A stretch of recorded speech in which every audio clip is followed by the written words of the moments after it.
3 مرتبہ سورہ اخلاص کی تلاوت فرما کر سید توقیر حسین ابن سید شکیل حسین اور سیدہ نسیم فاطمہ بنت سید ریاست تسنیم فاطمہ بنت کوثر علی کی ارواح کو اجازت دیں۔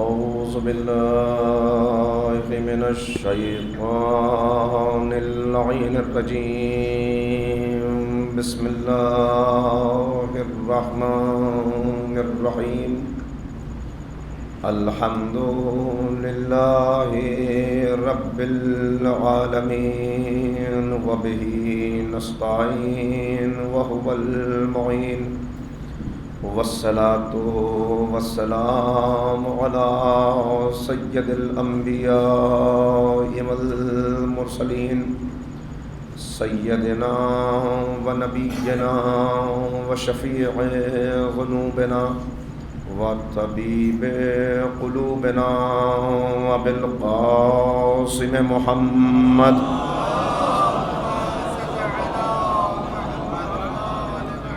وآلہ الطیبین الطاہرین المعصومین المظلومین المنتخبین المنتجبین، اما بعد فقد قال اللہ تبارک و تعالی فی کتابہ المجید وفرقانہ الرشید وقولہ الحق، بسم اللہ الرحمن الرحیم، وَسَيَعْلَمُ الَّذِينَ ظَلَمُوا أَيَّ مُنْقَلَبٍ يَنْقَلِبُونَ۔ صلوات۔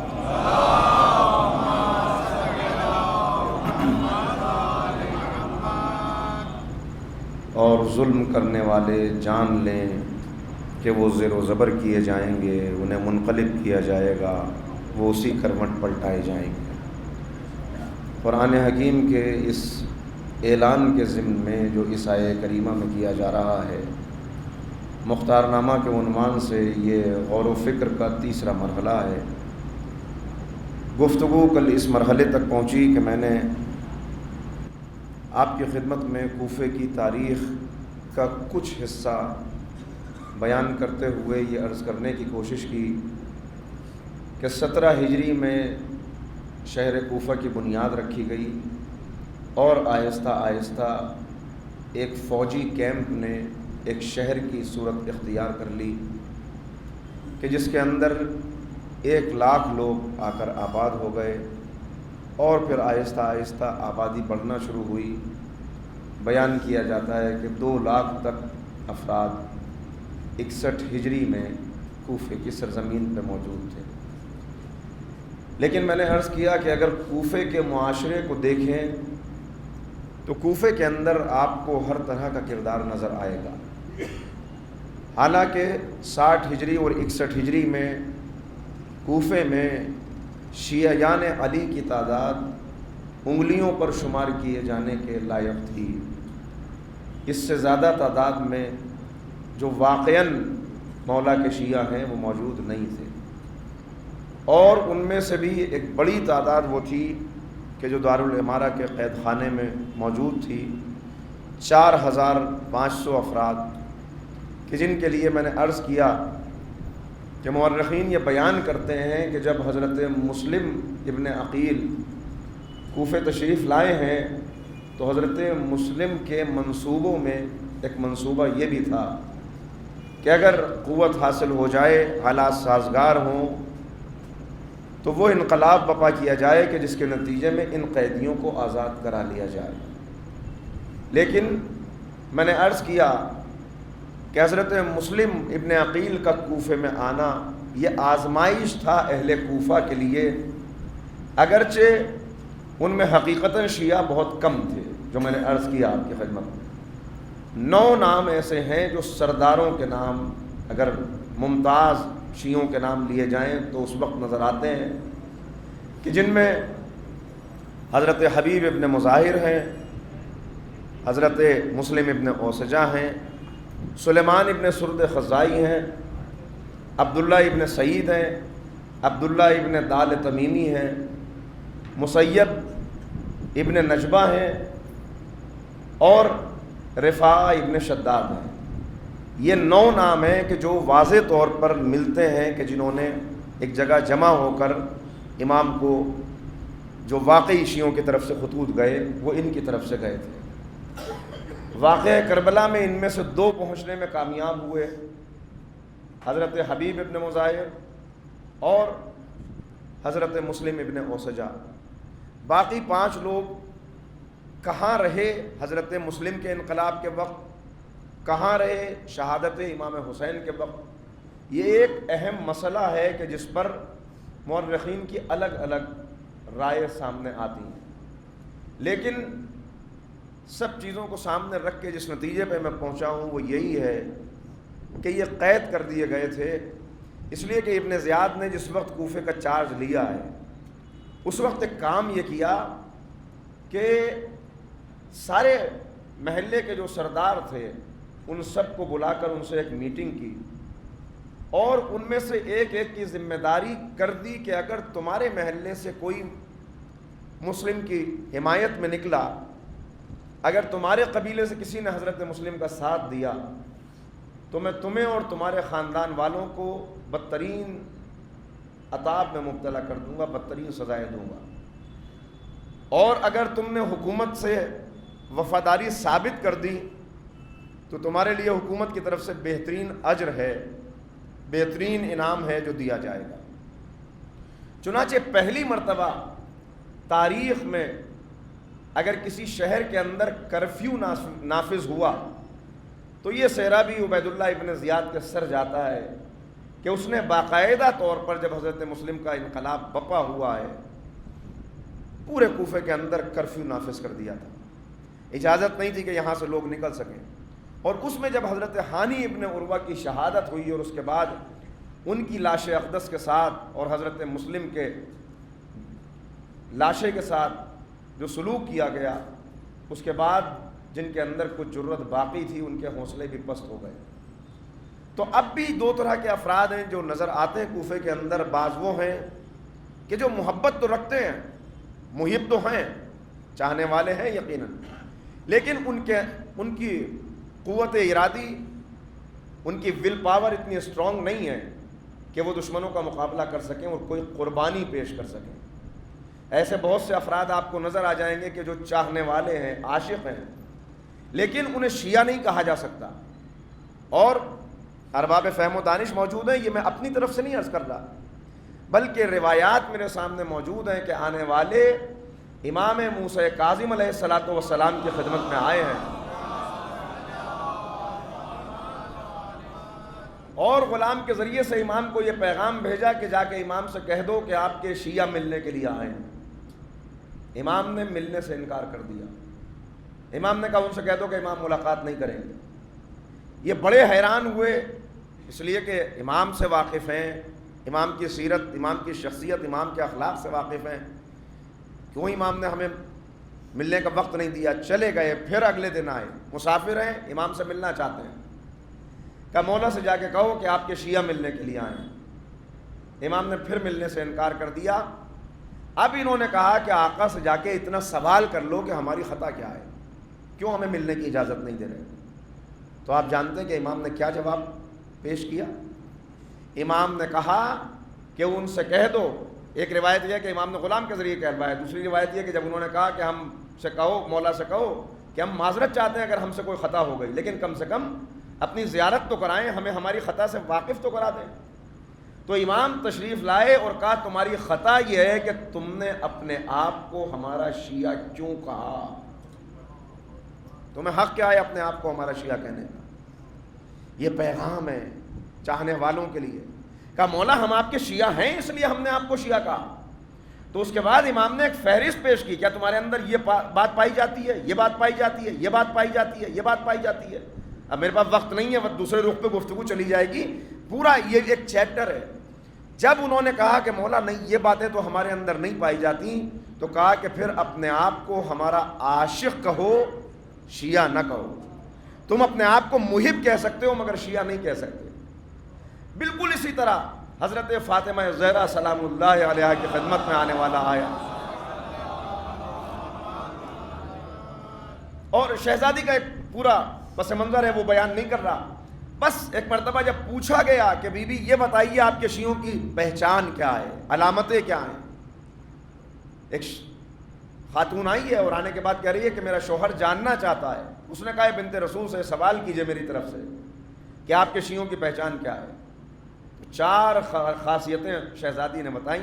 کہ پہلی خصوصیت، یہ بالکل مختصر بات ہے، کہ پہلی خصوصیت وہ ہم سے محبت کرتے ہیں. دوسری خصوصیت وہ ہمارے دشمنوں سے برات کرتے ہیں، دوری اختیار کرتے ہیں. تیسری خصوصیت وہ کبھی اس راستے کی طرف قدم نہیں بڑھاتے کہ جہاں ہم نے انہیں جانے سے روک دیا ہے. اور چوتھی بات، حتی الامکان یہ کوشش کرتے ہیں کہ ہر اس بات کے اوپر عمل کریں کہ جس کا ہم نے انہیں حکم دیا ہے. جب کنیز حضرت فاطمہ زہرا سلام اللہ علیہا سے یہ پیغام لے کر پہنچی اور اپنے شوہر کو یہ بتایا تو شوہر رونے لگا، گریہ کیا اس نے، اور کہا کہ ایک مرتبہ اور بی بی کی خدمت میں چلی جا اور جا کے اتنا کہے کہ ہم جیسے لوگوں کا کیا ہوگا کہ جو آپ سے محبت تو کرتے ہیں، آپ کے دشمنوں سے دوری تو بنائے رکھنے کی کوشش کرتے ہیں، لیکن بی بی باقی جو 2 باتیں اس میں ہم 100% اپنے آپ کو کھڑا نہیں پاتے، ہمارے اندر وہ خصوصیت نہیں ہے. یہ واپس آئی اور اس نے آگے کہا کہ بی بی میرا شوہر رو رہا ہے، گریہ کر رہا ہے، اور اس نے مجھ سے کہا کہ یہ میں آپ سے معلوم کروں. کہا کہ اس سے کہہ دو کہ وہ ہمارا محب ہے، ہمارا چاہنے والا ہے. یقیناً اگر وہ اپنی کوششیں کرتا رہے گا تو اسے ہماری شفاعت نصیب ہوگی، مگر وہ ہمارا شیعہ نہیں ہے، شیعہ نہیں ہے. تو شیعہ ہونا یہ بہت بڑا درجہ ہے، بہت بڑا مقام. تو کوفے کے اندر بہت لوگ موجود ہیں، لیکن واقعی طور پہ شیعہ کتنے ہیں انگلیوں پر شمار کیے جا سکتے ہیں. جن شخصیات کا میں نے نام لیا ہے آپ کی خدمت میں، ان کی بات شاید آج کی تقریر میں آخر تک آ جائے کہ میں نے کیوں انہیں شیعہ کہا، کیا خصوصیات تھی ان کے اندر، اور جنہیں نہیں کہا انہیں کیوں نہیں کہا. لیکن کوفے کے اندر سارے کردار آپ کو نظر آتے ہیں. پورا ایک معاشرہ ہے کہ جسے کوفے کے اندر آپ دیکھ سکتے ہیں، آڑا ترچھا معاشرہ، رنگا رنگ معاشرہ، کہ جس کے اندر ہر رنگ کا کردار موجود ہے. بالکل اسی طرح جو میں نے حوالہ دیا تھا پہلے دن کہ نہج البلاغہ کا خطبہ نمبر 32، اس کے اندر مولا معاشرے کی تقسیم کر رہے ہیں. اور اس مولا کے خطبے کو دیکھتے جائیے. یہ تو ایک چھوٹا سا حوالہ ہے، ورنہ ایسے بہت سارے موقع ہیں کہ جہاں مولا نے معاشروں کا تعارف کرایا ہے. مالک اشتر کو جو خط لکھا ہے اس کے اندر خود پورا تعارف موجود ہے تفصیل کے ساتھ. لیکن یہ مختصر ہے کہ جس میں مولا بیان فرماتے ہیں. مولا کے اس معیار کو دیکھیے اور اس کے مطابق اہل کوفہ کو دیکھیے. مولا کہتے ہیں، تو میں اپنے الفاظ میں جلدی سے بیان کر دیتا ہوں. مولا کہتے ہیں کہ معاشرے کے اندر کچھ لوگ وہ پائے جاتے ہیں کہ جو شریف اس لیے ہیں کہ تنگ دستی نے انہیں بدماش اور رذیل بننے کا موقع ہی نہیں دیا. وہ شریف ہیں مگر اس لیے شریف ہیں کہ تنگ دست ہیں، وسائل ہی نہیں ہیں تو شریف بنے ہوئے ہیں. ان کی شرافت کا پردہ کب چاک ہوتا ہے؟ جب یہ کرسی اقتدار تک پہنچ جاتے ہیں، جب ان کے پاس طاقت آ جاتی ہے، جب انہیں دولت مل جاتی ہے، جب انہیں حاکم بنا دیا جاتا ہے، جب کسی شہر کے اوپر یہ حکمراں بن کے تب پتہ چلتا ہے کہ واقعی طور پہ کتنے شریف ہیں. دوسرا مولا بتا رہے ہیں کہ معاشرے کے اندر دوسرے لوگ وہ ہیں جو شرری ہیں، فسادی ہیں، جن کا کام ہی معاشرے کے اندر شر اور فساد پھیلانا ہے. جس مجلس میں بیٹھیں گے وہاں لوگوں کی برائی کرتے ہوئے نظر آئیں گے. جب کسی کو دیکھیں گے کہ وہ اس سے محبت کی باتیں کر رہا ہے اس کو لڑانے کی کوشش کریں گے، کسی کی عزت اچھالنے کے لیے جھوٹا مقدمہ قائم کر دیں گے، وغیرہ وغیرہ. تیسرا طبقہ معاشرے کا وہ ہے، کیا خوبصورت تصویر کشی ہے جو مولا نے فرمائی ہے. اس دور میں دیکھ لیجئے، آج دیکھ لیجئے، آنے والے وقت میں دیکھ لیجئے، یہی تقسیم آپ کو نظر آئے گی. کہ تیسرے وہ افراد ہیں جو فاقہ کش ہیں، مگر فاقہ کش اس لیے ہیں کہ پھر وہی بات کہ اپنی فاقہ کشی کو انہوں نے قناعت کا نام دے دیا. لیکن یہ قناعت نہیں ہے، بلکہ حقیقت یہ ہے کہ ان کے دسترخوان پر اتنی غذا ہی میسر نہیں ہے کہ وہ واقعی طور پہ ایک غنی کی زندگی گزار سکیں۔ مولا کہتے ہیں اگر یہ واقعی قانع ہے، اب اس میں کچھ الفاظ میں اپنے شامل کرتے ہوئے وضاحت کرتا ہوا آگے بڑھ رہا ہوں، اگر یہ واقعی قانع ہے تو ان کی قناعت کا حال اس وقت پتہ چلے گا جب یہ کسی دوسرے کے دسترخوان پہ ہوں گے۔ اپنے دسترخوان پر بھوکا رہنے کو قناعت کا نام دینے والے کی اصلی قناعت کی پہچان تب ہوتی ہے جب یہ عام دسترخوان پہ نظر آتا ہے۔ عزیزوں مجھے معاف کیجیے گا، میں یہ جملہ کہتے ہوئے بہت ڈر رہا ہوں، لیکن کہیں ہمارے دسترخوانوں پر بھی تو یہی حال نہیں ہے۔ ایک مجلس جس کے اندر تبرک میں کھانا تقسیم کرنا ہو تو بانی مجلس کے لیے بہت بڑا مسئلہ ہو جاتا ہے کہ کیسے تقسیم کیا جائے، اس لیے کہ ایسا لگنے لگتا ہے کہ ہر آدمی نے صبر و ضبط کا دامن چھوڑ دیا ہے۔ مجھے معاف فرمائیے، میں تو اشارہ کروں اور آگے بڑھ جائیے ایک قدم، ایک مرتبہ صلوات پڑھیں محمد وآل محمد۔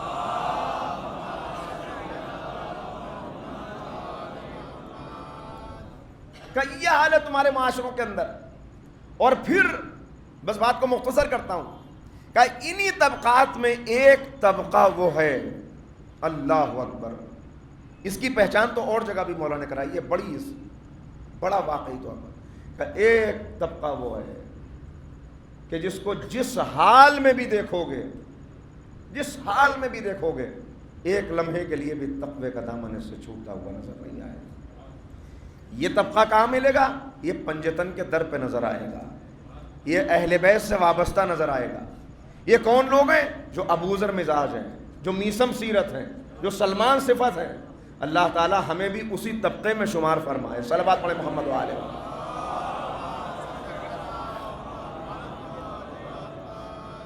تو یہ سارے طبقات ہیں، اور میں نے عرض کیا بڑا رنگا رنگ معاشرہ ہے کوفے کا معاشرہ، کہ جس کے اندر ایک ہی گھر کے اندر آپ کو کئی طرح کے کردار نظر آ جائیں گے، ایک ہی گھر کے اندر کئی طرح کے کردار۔ اسی معاشرے کے اندر اشعث ابن قیس بھی ہے کہ جس کا پورا خاندان منافق، دشمن اہل بیت۔ اس کی بیٹی جودہ بنت اشعث کہ جس نے امام حسن علیہ السلام کو زہر دیا، اس کا بیٹا محمد ابن اشعث جس نے فرات پہ پہرے بٹھائے، جس نے جناب مسلم کو گرفتار کروایا، اس کا پوتا ابراہیم ابن محمد ابن اشعث جس نے مخبری کی، مخبر بن کے جو مسلسل چغل خوری، دھوکہ دینا، یہ پورا خاندان باقاعدہ ان کا کے لیے اب نہیں جانا چاہتا نہج البلاغہ کی طرف، پھر عرض کروں گا کہ مولا نے کیسے ان کا تعارف کرایا اگر بات آ گئی۔ یہ بھی اسی کوفے کے اندر رہتا ہے، اور اسی اشعث ابن قیس کی کنیز ہے جس کا نام طوع ہے۔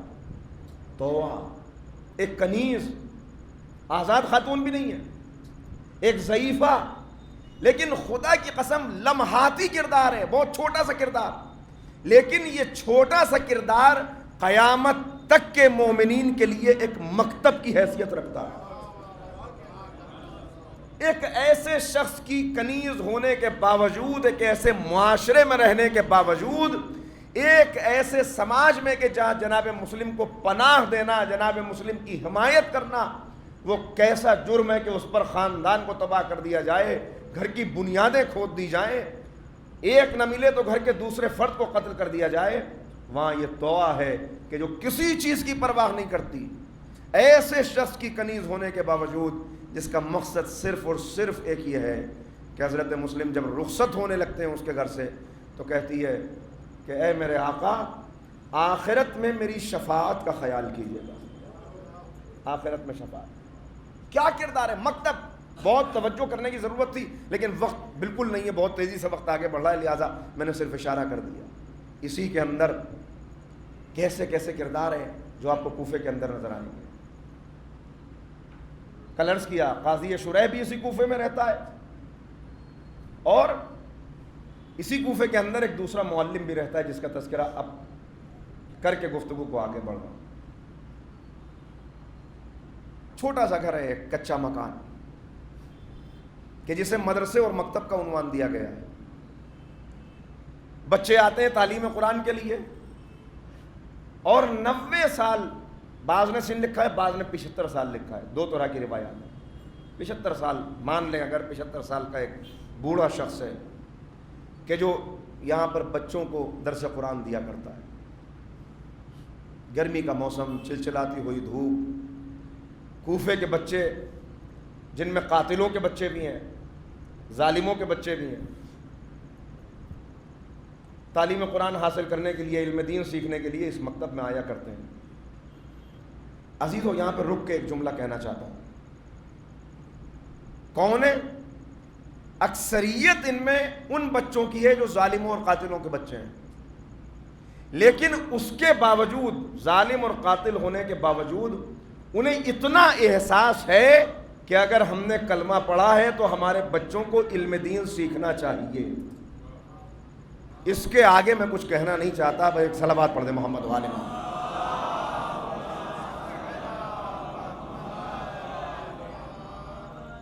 بچے آتے ہیں پڑھنے کے لیے، معلم ہے، درس دے رہا ہے، گرمی کی دوپہر، پیاس لگائی بوڑھے آدمی کو، ایک مرتبہ کہا کوئی پانی پلا دے۔ گرمی کے موسم میں پانی کا پیالہ ہاتھ میں آیا، ٹھنڈا ٹھنڈا پانی پیا، اور بے خودی کی کیفیت طاری ہو گئی، بھول گیا کہ میں کہاں پہ ہوں، اور زبان سے فقرہ نکلا، خدا لعنت کرے قاتلان حسین پر جنہوں نے میرے آقا و مولا کو پیاسا شہید کر دیا۔ بھول گیا۔ محبت رکھتا ہے، جو میں نے اتنی تمہید جس کے لیے بیان کی، محبت رکھتا ہے، لیکن قوت ارادی ایسی نہیں ہے کہ ساتھ دے سکے۔ کہیں زوجہ کی محبت، کہیں اولاد کی محبت، کہیں مال دنیا کی محبت زنجیر پا بن جاتی ہے۔ لیکن آج بے خیالی میں زبان پہ فقرہ آ گیا، بچے بیٹھ کر یہ جملہ سن رہے ہیں، انہی میں ایک بچہ ہے سنان ابن انس ملون کا لڑکا۔ بہت سے طالب علم ایسے ہوتے ہیں جو استاد کے پسندیدہ ہوتے ہیں، بہت سے ایسے ہوتے ہیں جنہیں مار پیٹ کر بھیجا جاتا ہے مدرسے کے جاؤ۔ اب وہ آ تو گئے، وہ یہ کوشش کرتے رہتے ہیں کہ کوئی ایسا موقع مل جائے کہ ہم استاد سے انتقام لیں۔ جیسے ہی اس کے کان میں یہ جملہ آیا، یہ کھڑا ہوا ایک دم، اور اس نے کہا آپ نے ابھی کیا کہا؟ آپ نے میرے باپ پہ لعنت کی، آپ نے ہمارے امیر یزید پر لعنت کی، آپ نے قاتلان حسین پہ لعنت کی۔ اب ایک دم مرتبہ چونک گئے معلم، جن کا نام لکھا ہے عمیر ابن عامر حمدانی۔ ایک مرتبہ چونک کے کہتے ہیں کہ کیا؟ نہیں میں نے ایسا نہیں کہا، انجام معلوم ہے کہ کیا ہو سکتا ہے۔ لہذا بچے کو بہلانے کی کوشش کی کہ نہیں میرا یہ مقصد نہیں تھا، میں نے کچھ اور کہا، تم نے کچھ اور سنا، اصل میں یہ نہیں کہنا چاہتا تھا، وغیرہ وغیرہ کہہ کے اسے مطمئن کرنے کی کوشش کی، اور بچے نے یہ ظاہر کیا کہ گویا وہ مطمئن ہو گیا ہے۔ لیکن انسان کے اندر کچھ جینیٹک خصوصیات ہوتی ہیں جو کہیں جاتی نہیں ہیں۔ یہاں سے نکلا، ایک خرابے میں آیا، اپنے آپ کو زخمی کیا، پتھر اٹھا کے اپنے سر پہ مارا، کھروچیں لگائیں، لباس پھاڑا، اور اس عالم میں خون آلود ہو کر، زخمی ہو کر اپنے گھر پہنچا۔ جب ماں نے بیٹے کی یہ کیفیت دیکھی، یہ حالت دیکھی، تو تڑپ گئی، کہا یہ تم نے، کس نے ایسا کیا تمہارے ساتھ؟ لڑائی ہوئی، جھگڑا ہوا، کس نے مارا؟ کہا مارنے کی بات چھوڑو، یہ پوچھو کہ میں زندہ کیسے آ گیا، ورنہ آج تو اس معلم نے مجھے قید کر کے رکھا تھا اور اس کا ارادہ مجھے قتل کر دینے کا تھا۔ معلم نہیں، وہ تو ایسا نہیں ہے، اس نے ایسا کیوں کیا؟ جب اس نے بڑھا چڑھا کے واقعے کو بیان کیا کہ اس نے میرے باپ پر لعنت کی تھی، حاکم پہ لعنت کی تھی، میں نے احتجاج کیا تو اس نے مجھے گرفتار کر لیا، مجھے مارنا چاہتا تھا لیکن کسی طرح میں چھوٹ کے یہاں پہ آ گیا ہوں۔ سنان ابن انس گھر لوٹ کے آیا۔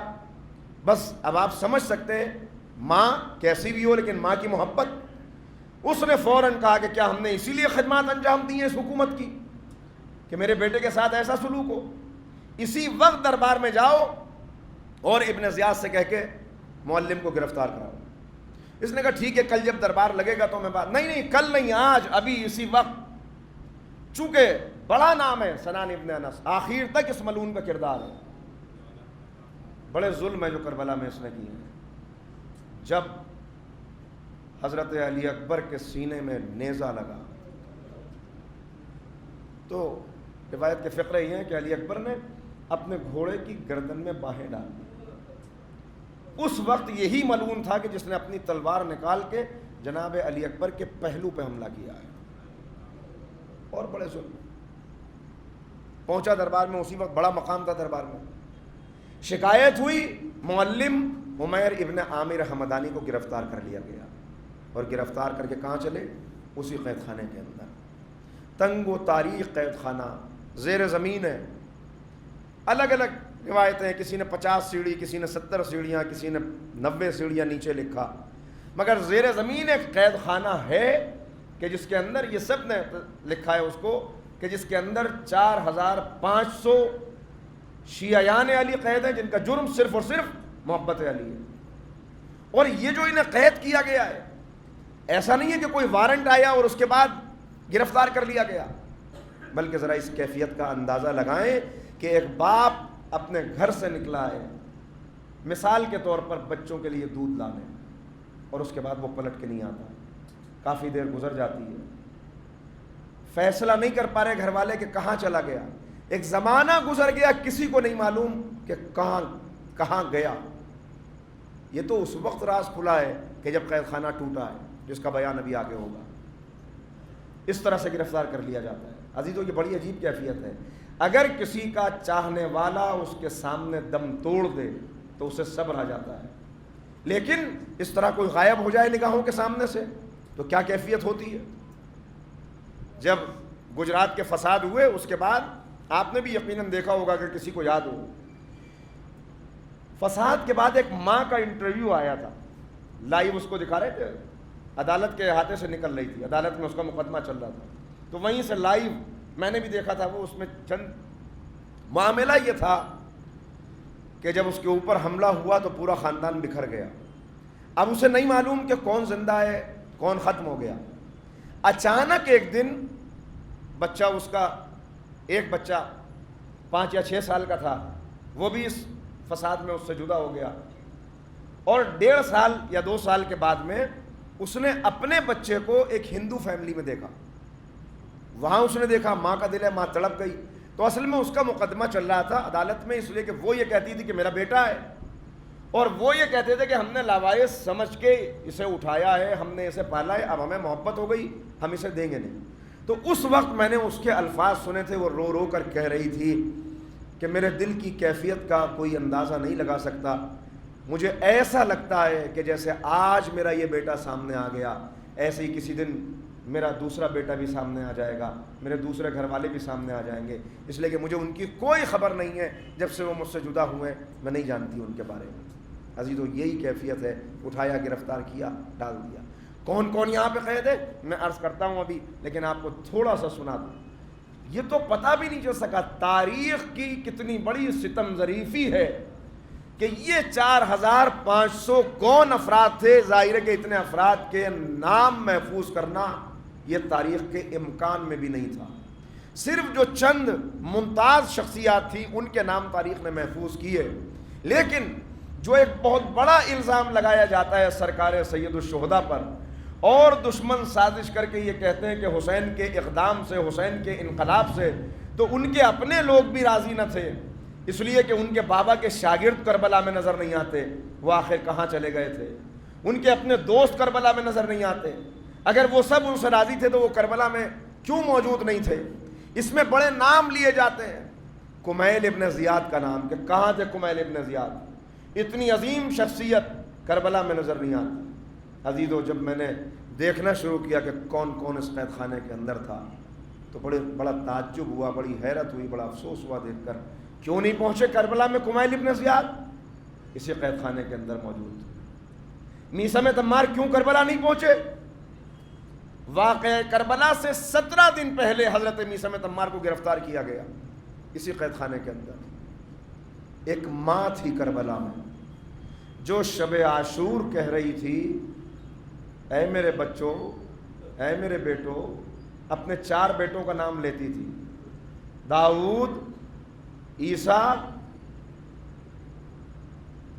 2 نام اور ہیں اس وقت ذہن میں نہیں آ رہے. 4 بیٹوں کے اپنے نام لیتی تھی اور کہتی تھی اگر تم میں سے ایک بھی میرے ساتھ موجود ہوتا تو کل میں بھی فاطمہ سے سرخرو ہو جاتی، کل میں بھی سرخرو ہو جاتی. اے میرے لال داؤد، اے عیسیٰ، اے جعفر، تم میں سے ایک بھی موجود نہیں ہے. عزیزو، کیا کہنے اس خانوادے کی غلام نوازی، کہ حسین ایک ایک خیمے سے گزر رہے تھے، اس بی بی کو روتے ہوئے دیکھا، قریب آئے، کون بی بی ہے؟ آ کے حسین پاس بیٹھے اور کہا کہ اے اماں فضہ، اگر کل آپ سے کوئی پوچھے کہ آپ نے اسلام پہ کسے قربان کیا تو کہہ دیجئے گا میں نے اپنے بیٹے حسین کو قربان کرا۔ کہاں تھے فضہ کے یہ چاروں بیٹے؟ اسی قید خانے کے اندر، اسی قید خانے کے اندر معلم عمیر ابن عامر حمدانی کو گرفتار کر کے اسی قید خانے کے اندر پہنچایا گیا ہے۔ زیر زمین قید خانہ، ایک بوڑھا شخص جس کے اندر قربانی دینے کا جذبہ نہیں تھا، اس لیے اس نے قربانی نہیں دی، نہ مسلم کا ساتھ دیا، نہ کربلا پہنچ سکا، محبت رکھتا ہے، دعائیں کرتا ہے، دل سے چاہتا ہے کہ قاتل اپنے انجام تک پہنچ جائیں، لیکن قربانی دینے کا جذبہ، قید ہونے کا جذبہ یہ اس کے اندر موجود نہیں ہے، اسے قید کر لیا گیا ہے۔ جب کسی کو روشنی سے اندھیرے میں لایا جاتا ہے تو کچھ دیر کے لیے وہ اندھا ہو جاتا ہے، کچھ نظر نہیں آتا اسے۔ باہر سے، اب خود معلم کا بیان ہے کہ مجھے باہر سے اندر دھکیل دیا گیا اور دروازہ بند ہو گیا، قفل لگے ہوئے ہیں دروازے پر۔ قید خانہ وہ ہے کہ جو کبھی کھولا نہیں جاتا۔ 2 قید خانے جن کا مجھے تذکرہ ملا، کچھ تو اس کے اندر موجود تھے۔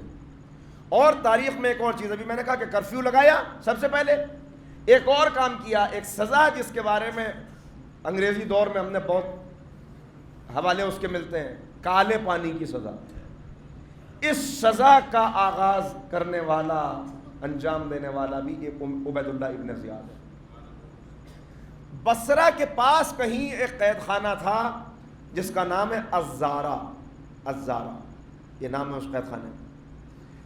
کچھ لوگوں کو یہاں گرفتار کر کے رکھ دیا جاتا تھا، یہاں چونکہ گنجائش ختم ہو رہی تھی، لہذا راتوں رات اپنے دشمنوں کو، اور اس کے دشمن کون ہو سکتے ہیں؟ اہل بیت کے چاہنے والے، ان کو گرفتار کیا جاتا تھا، اور یہ بھی زیر زمین قید خانہ تھا زارہ کا، وہاں پہنچا دیا جاتا تھا۔ بس اتنا تو تاریخ کے اندر ملتا ہے کہ قیدیوں کو وہاں پہنچا دیا گیا، لیکن کسی کو آج تک یہ بھی نہیں معلوم کہ وہ قید خانہ تھا کہاں، بس بصرے کے پاس کہیں تھا۔ اب ذرا اندازہ لگائیں، جس قید خانے کا نشان بھی آج تک معلوم نہیں ہے، اس کے قیدی کہاں گئے ہوں گے؟ زیر زمین وہ قید خانہ ان کا قبرستان بن گیا۔ آج تک کوئی نہیں جانتا کہ کتنے قیدی وہاں پہ قید کیے گئے اور محبت اہل بیت کی قیمت عطا کرتے ہوئے اس دنیا سے چلے گئے۔ عزیزو، ہم تو فار گرانٹیڈ لیتے ہیں نا، کیونکہ ہم نے کوئی قربانی نہیں دی ہے۔ ہم نے دین کے لیے کیا قربانی دی؟ قربانیاں تو ان کی ہیں۔ معلم اندر داخل ہوا اور جب پہنچا تو اب کچھ نظر نہیں آ رہا، داخل ہوا، قدم بڑھایا، پہلا قدم کسی اور قیدی کے پیر پہ پڑا۔ اس نے چیخ کے کہا کہ کیا یہاں پہ قیدیوں کی کمی تھی جو ایک تم بھی آ گئے؟ یہاں کہاں گنجائش ہے؟ اس نے کہا بھائی مجھے معاف کرو، مجھے کچھ نظر نہیں آ رہا۔ ایک دوسرے قیدی کے اوپر قدم پڑا، تیسرے پہ قدم، آخر چونکہ در و دیوار سے واقف نہیں ہے، دیوار کا سہارا لیتے ہوئے آگے بڑھ رہا ہے۔ عجیب کیفیت ہے، چیخ چیخ کر خود بھی رو رہا ہے، اس لیے کہ معلوم ہے اس قید خانے سے اب نکالا نہیں جاؤں گا، اس کی پوری تاریخ جانتا ہے۔ یہاں تک کہ بڑھتے بڑھتے ایک ایسی جگہ پہنچ گیا کہ اب بیٹھ کر دل ہی دل میں دعا کر رہا ہے کہ اے میرے اللہ کوئی معجزہ دکھا دے تو میں یہاں سے باہر چلا جاؤں، ورنہ امکان تو کوئی نہیں ہے۔ کہ عین اسی وقت کسی کے زنجیر کے ہلنے کی آواز آئی۔ زنجیر کا ہلنا تھا۔ ایک مرتبہ چونک کے عمیر ابن عامر نے دیکھا یہ کون ہے کہ جسے اس قید خانے کے اندر بھی زنجیریں پہنا کے رکھا گیا ہے، یہاں سے نکلنے کا کوئی امکان نہیں ہے۔ فانی بدایونی کا ایک شعر ہے، مجھے بڑا یاد آتا ہے ایسے موقع کے اوپر، کہ فانی کہتے ہیں کہ فصل گلائی یا اجل آئی، کیوں در زندہ کھلتا ہے، کیا کوئی قیدی اور آ پہنچا یا کوئی قیدی چھوٹ گیا۔ لیکن فانی جس قید خانے کا تذکرہ کر رہے ہیں، وہاں بہار کا موسم آتا ہے تو قیدی لائے جاتے ہیں، کوئی مر جاتا ہے تو انہیں نکالنے کے لیے قید خانہ کھولا جاتا ہے، لیکن یہ قید خانہ ایسا ہے کہ جہاں حکم ہے کہ اگر کوئی مر جائے تو اس کی لاش بھی باہر نکالنے کی ضرورت نہیں ہے، مہاماری پھیل جائے، ختم ہو جائے سب، ہم کسی کو زندہ نہیں دیکھنا چاہتے۔ اس قید خانے کے اندر معلم آیا ہے، زنجیروں کی آواز سنی، چونک کے کہا کہ کون؟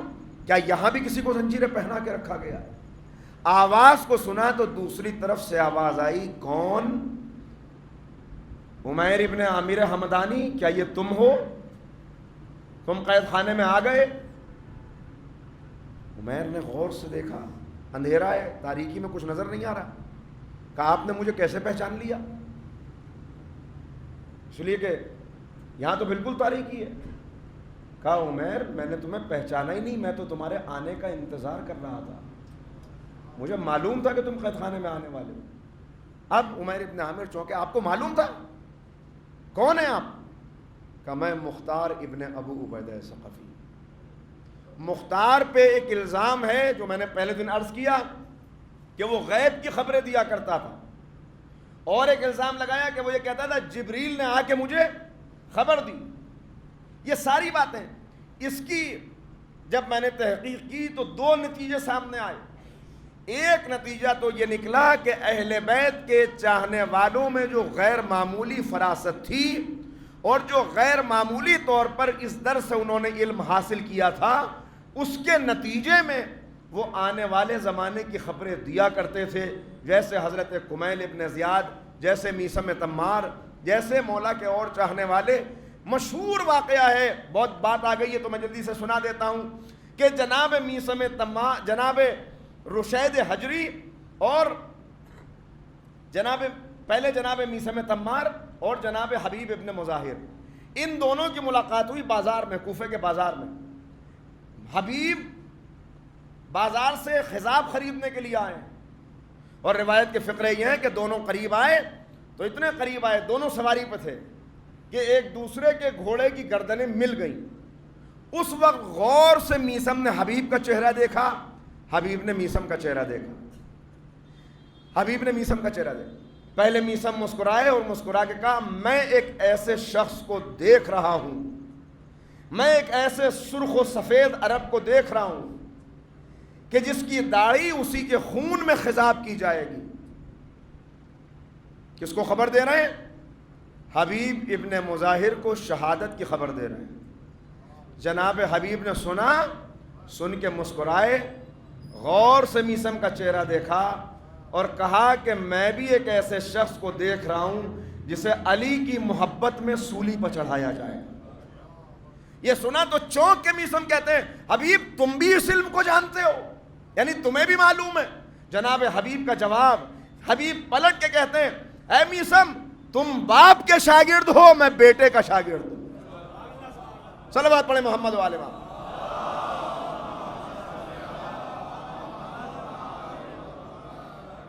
کچھ بوڑھے بیٹھے ہوئے ہیں، کچھ لوگ بیٹھے ہوئے ہیں، وہ یہ گفتگو سن رہے ہیں. دونوں نے بس اتنی گفتگو کی، اس کے بعد دونوں اپنی اپنی راہ چلے گئے، جدا ہو گئے. یہ جدا ہوئے تو ان لوگوں نے آپس میں کہنا شروع کیا آج ہم نے دو بہت بڑے جھوٹوں کو دیکھا. ابھی یہ گفتگو کر رہے تھے کہ مولا کا تیسرا چاہنے والا رشید حجری وہاں پہ آ گیا. رشید آئے، رشید نے دیکھا لوگوں میں چرچا ہو رہا ہے. کہا بھائی کیا بات ہے؟ لوگوں نے واقعہ بیان کیا کہ آج حبیب آئے تھے، میثم آئے تھے، دونوں ایسے ایسے گفتگو کر رہے تھے. تو رشید حجری نے کہا لیکن میثم ایک بات بتانا بھول گئے. شہادت کی خبر تو میثم نے دے دی، لیکن میثم ایک بات بتانا بھول گئے کہ حبیب کے کٹے ہوئے سر کو نیزے پہ بلند کر کے کوفے میں لایا جائے گا. یہ کہہ کے رشید حجری بھی آگے بڑھ گئے اور لوگوں نے کہا ہم تو انہی دونوں کو جھوٹا سمجھ رہے تھے، یہ تیسرا تو اس سے بھی بڑا جھوٹا نکلا. یہ کیا جانے یہ کون سا علم ہے، یہ کیا جانے. حضرت میثم پورا آج سے کچھ سال پہلے میں ایک تقریر کر چکا ہوں جناب میثم پہ، لیکن وہ بہت ناکافی تھی. کیا شخصیت ہے جناب میثم کی. جب ایک جملہ صرف کہہ دوں بات آ گئی ہے تو حج کرنے کے بعد جناب میثم مدینے آئے ہیں زیارت کرنے کے لیے. جناب ام سلمہ، ام المومنین ام سلمہ کو خبر ہوئی تو جناب ام سلمہ نے اپنے غلام کو بھیجا اور کہا کہ میثم سے کہو کہ ام سلمہ سلام کہتی ہیں اور کچھ بات کرنا چاہتی ہیں. پردہ ڈالا گیا، جناب میثم تمار آئے، میثم نے بھی سلام کہا، جناب ام سلمہ نے بھی جواب سلام دیا اور اس کے بعد اپنی طرف سے عطر کا ایک تحفہ پیش کیا. کہا اے میثم یہ تحفہ میری طرف سے. تو میثم کہتے ہیں کہ کیا آپ مجھے جانتی ہیں؟ جناب میثم کو سمجھیے کہ کیا ہے. میثم کہتے ہیں کہ آپ مجھے جانتی ہیں؟ تو جناب ام سلمہ کہتی ہیں اے میثم میں تمہیں بہت پہلے سے جانتی ہوں، اس لیے کہ میں نے رسول اللہ کو علی مرتضیٰ سے گفتگو کرتے ہوئے سنا ہے پیغمبر یہ کہا کرتے تھے کہ اے علی میسم کے ساتھ اچھا سلوک کرنا، اس لیے کہ میسم کو تیری محبت میں قتل کیا جائے۔ رسول اللہ کے صحابی نہیں ہیں، پیغمبر سے ملاقات ثابت نہیں ہے، لیکن جو ابھی علی سے ملا بھی نہیں ہے اس کے بارے میں پیغمبر وصیت کر رہے ہیں کہ میسم سے جب ملاقات ہو۔ میسم کیا کہتا ہے؟ معلم عمیر ابن عامر حمدانی کہا ہے، عمیر میں تو تمہارا انتظار کر رہا تھا، ہاں بات مکمل کر دوں، تو کیوں یہ الزام آیا؟ یہ الزام اس لیے آیا کہ جب سے مولا کائنات نے سر پہ ہاتھ پھیرا تھا اس وقت سے جناب مختار اس درجے کے اوپر پہنچ گئے تھے کہ سارے حالات کو دیکھ کر نتیجہ نکال لیا کرتے تھے کہ یہ ہونے والا ہے، کہ نتیجہ صرف عقل و فراست کے ذریعے سے تھا، اس میں کوئی غیب کا علم نہیں تھا۔ دوسری بات جو الزام آیا اس کے لیے بڑا اچھا جملہ ایک محقق نے لکھا، انہوں نے کہا بات یہ ہے کہ میسم کا مختار کا ایک غلام تھا جس کا نام جبرائیل تھا، جب وہ کوئی بات کوئی پیغام لے کے آتا تھا اور اسے مختار نقل کرتے تھے تو کہتے تھے مجھے جبرائیل نے آ کے یہ بات بتائی، اس کا دشمن نے فائدہ اٹھا کر اس جبرائیل کو وہ جبرائیل بتا دیا اور کہہ دیا کہ وہ وحی کا دعویٰ کیا کرتے تھے۔ صلوات پڑھیں محمد و آل محمد۔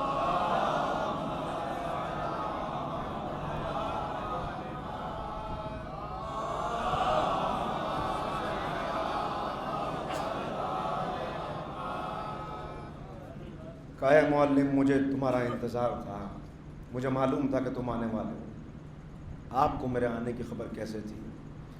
کہا اے معلم ایک دن اسی قید خانے کے اندر میری ملاقات میسم سے ہوئی تھی۔ میسم سے ملاقات، جناب میسم سے ملاقات کی کیفیت کیا ہے؟ 2-3 جملوں میں بیان کرتا ہوں۔ جناب میسم سے مختار کی ملاقات ہوئی قید خانے میں، ملاقات ہوئی، پہلا پیغام اے میسم اے مختار حوصلہ رکھنا، حوصلہ رکھنا مختار، تمہیں کارنامہ بڑا انجام دینا ہے، اس قید خانے سے باہر نکلو گے، یہ قید خانہ ٹوٹے گا، یہ سارے قیدی جو اس وقت تک زندہ رہیں گے وہ آزاد کیے جائیں گے۔ اے مختار، ایک دن میں اپنے آقا کی خدمت میں بیٹھا ہوا تھا تو میرے آقا نے مجھ سے کہا تھا کہ میسم تمہاری ملاقات مختار سے ہوگی، مختار کو میرا سلام کہنا۔ اے مختار پہلے تو اپنے مولا کا سلام لو۔ تڑپ گیا مختار یہ سن کے، میسم ہاں، اور مولا نے کہا تھا کہ مختار حوصلہ رکھنا، تم ابن زیاد کو قتل کرو گے اور اس کے بعد کا فقرہ ہے تم اس کے رخسار کو اپنے جوتے سے رگڑو گے۔ اے مختار یہ ہو کے رہے گا۔ کہا اس وقت یہ گفتگو ہو رہی ہے دونوں کی، ان دونوں کی گفتگو سن کے جناب میسم اور جناب مختار کی ایک تیسرا قیدی قریب آیا جس کا نام ہے عبید اللہ ابن حارث ابن عبد المطلب، خاندان عبد المطلب کا ایک شخص، وہ بھی آ کے رونے لگا، پتہ نہیں میرا کیا ہوگا۔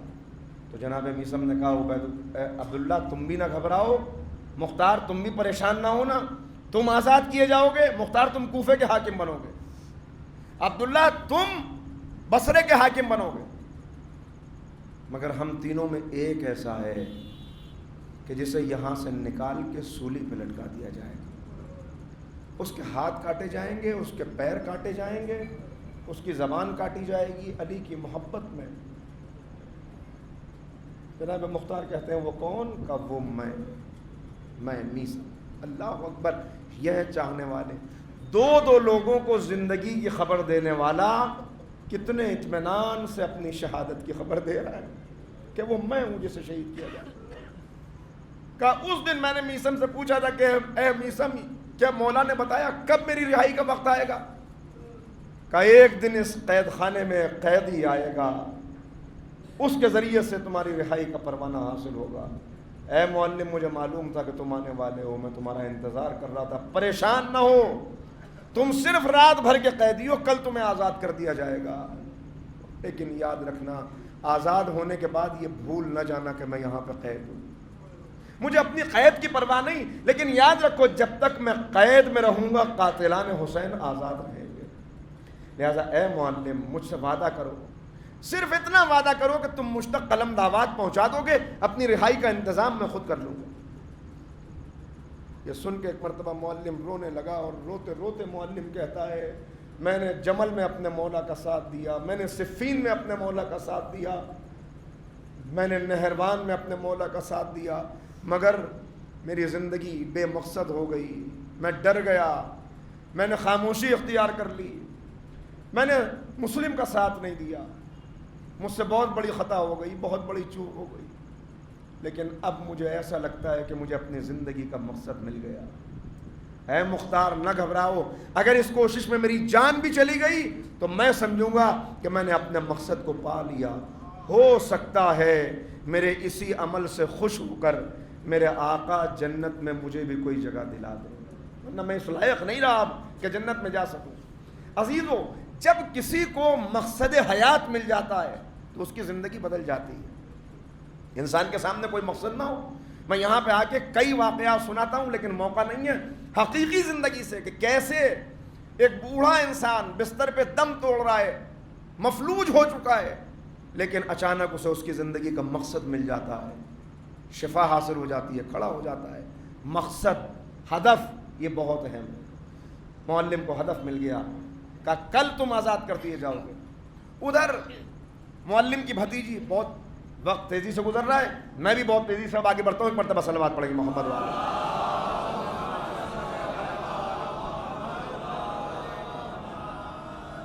معلم کی بھتیجی، اس کا نام ہے بستان، یہ ابن زیاد کی بیٹی کے بچے کی دایا ہے۔ بستان کو جب یہ خبر ہوئی کہ میرے چچا کو گرفتار کر لیا گیا، پوری دنیا میں اس کا بھی کوئی نہیں ہے، اسی چچا نے پرورش کیا ہے، اسی چچا نے پروان چڑھایا ہے، یہ منہ لگی کنیز ہے گھر کی، لہٰذا اس نے آ کے ابن زیاد کی بیٹی سے کہا کہ میرے بوڑھے چچا کو گرفتار کر لیا گیا، ایک ضعیف آدمی، وہ بھلا کیا حکومت کے خلاف کوئی بات کرے گا، کیا انقلاب برپا کرے گا، اس پہ باغی ہونے کا الزام ہے، میں بہت پریشان ہوں، لہٰذا میں آپ کے پاس آئی ہوں، اس کی رہائی کا بندوبست کیجیے۔ ابن زیاد اپنی بیٹی کو بہت چاہتا ہے۔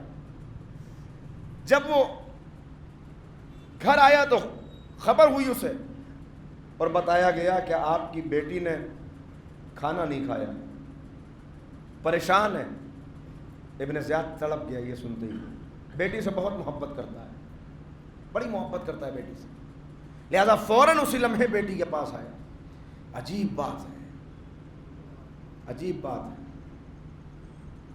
حسین کے سینے پہ سونے والی کو سینے سے جدا کرنے والا اپنی بیٹی سے اتنی محبت کرتا ہے کہ ایک چھوٹی سی خبر سنی برداشت نہیں کر سکا، آ کے سوال کرتا ہے کیا ہوا؟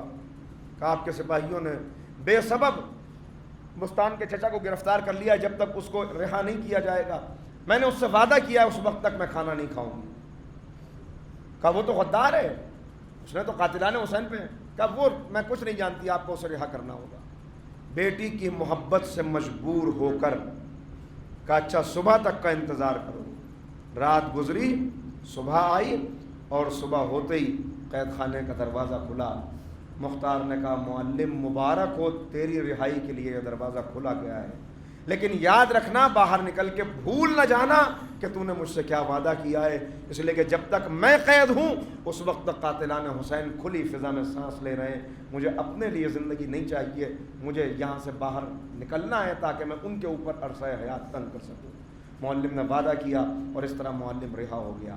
لیکن اب معلم کے لیے بہت بڑا مسئلہ یہ ہے کہ کیسے قلم دعوات جناب مختار تک پہنچایا جائے۔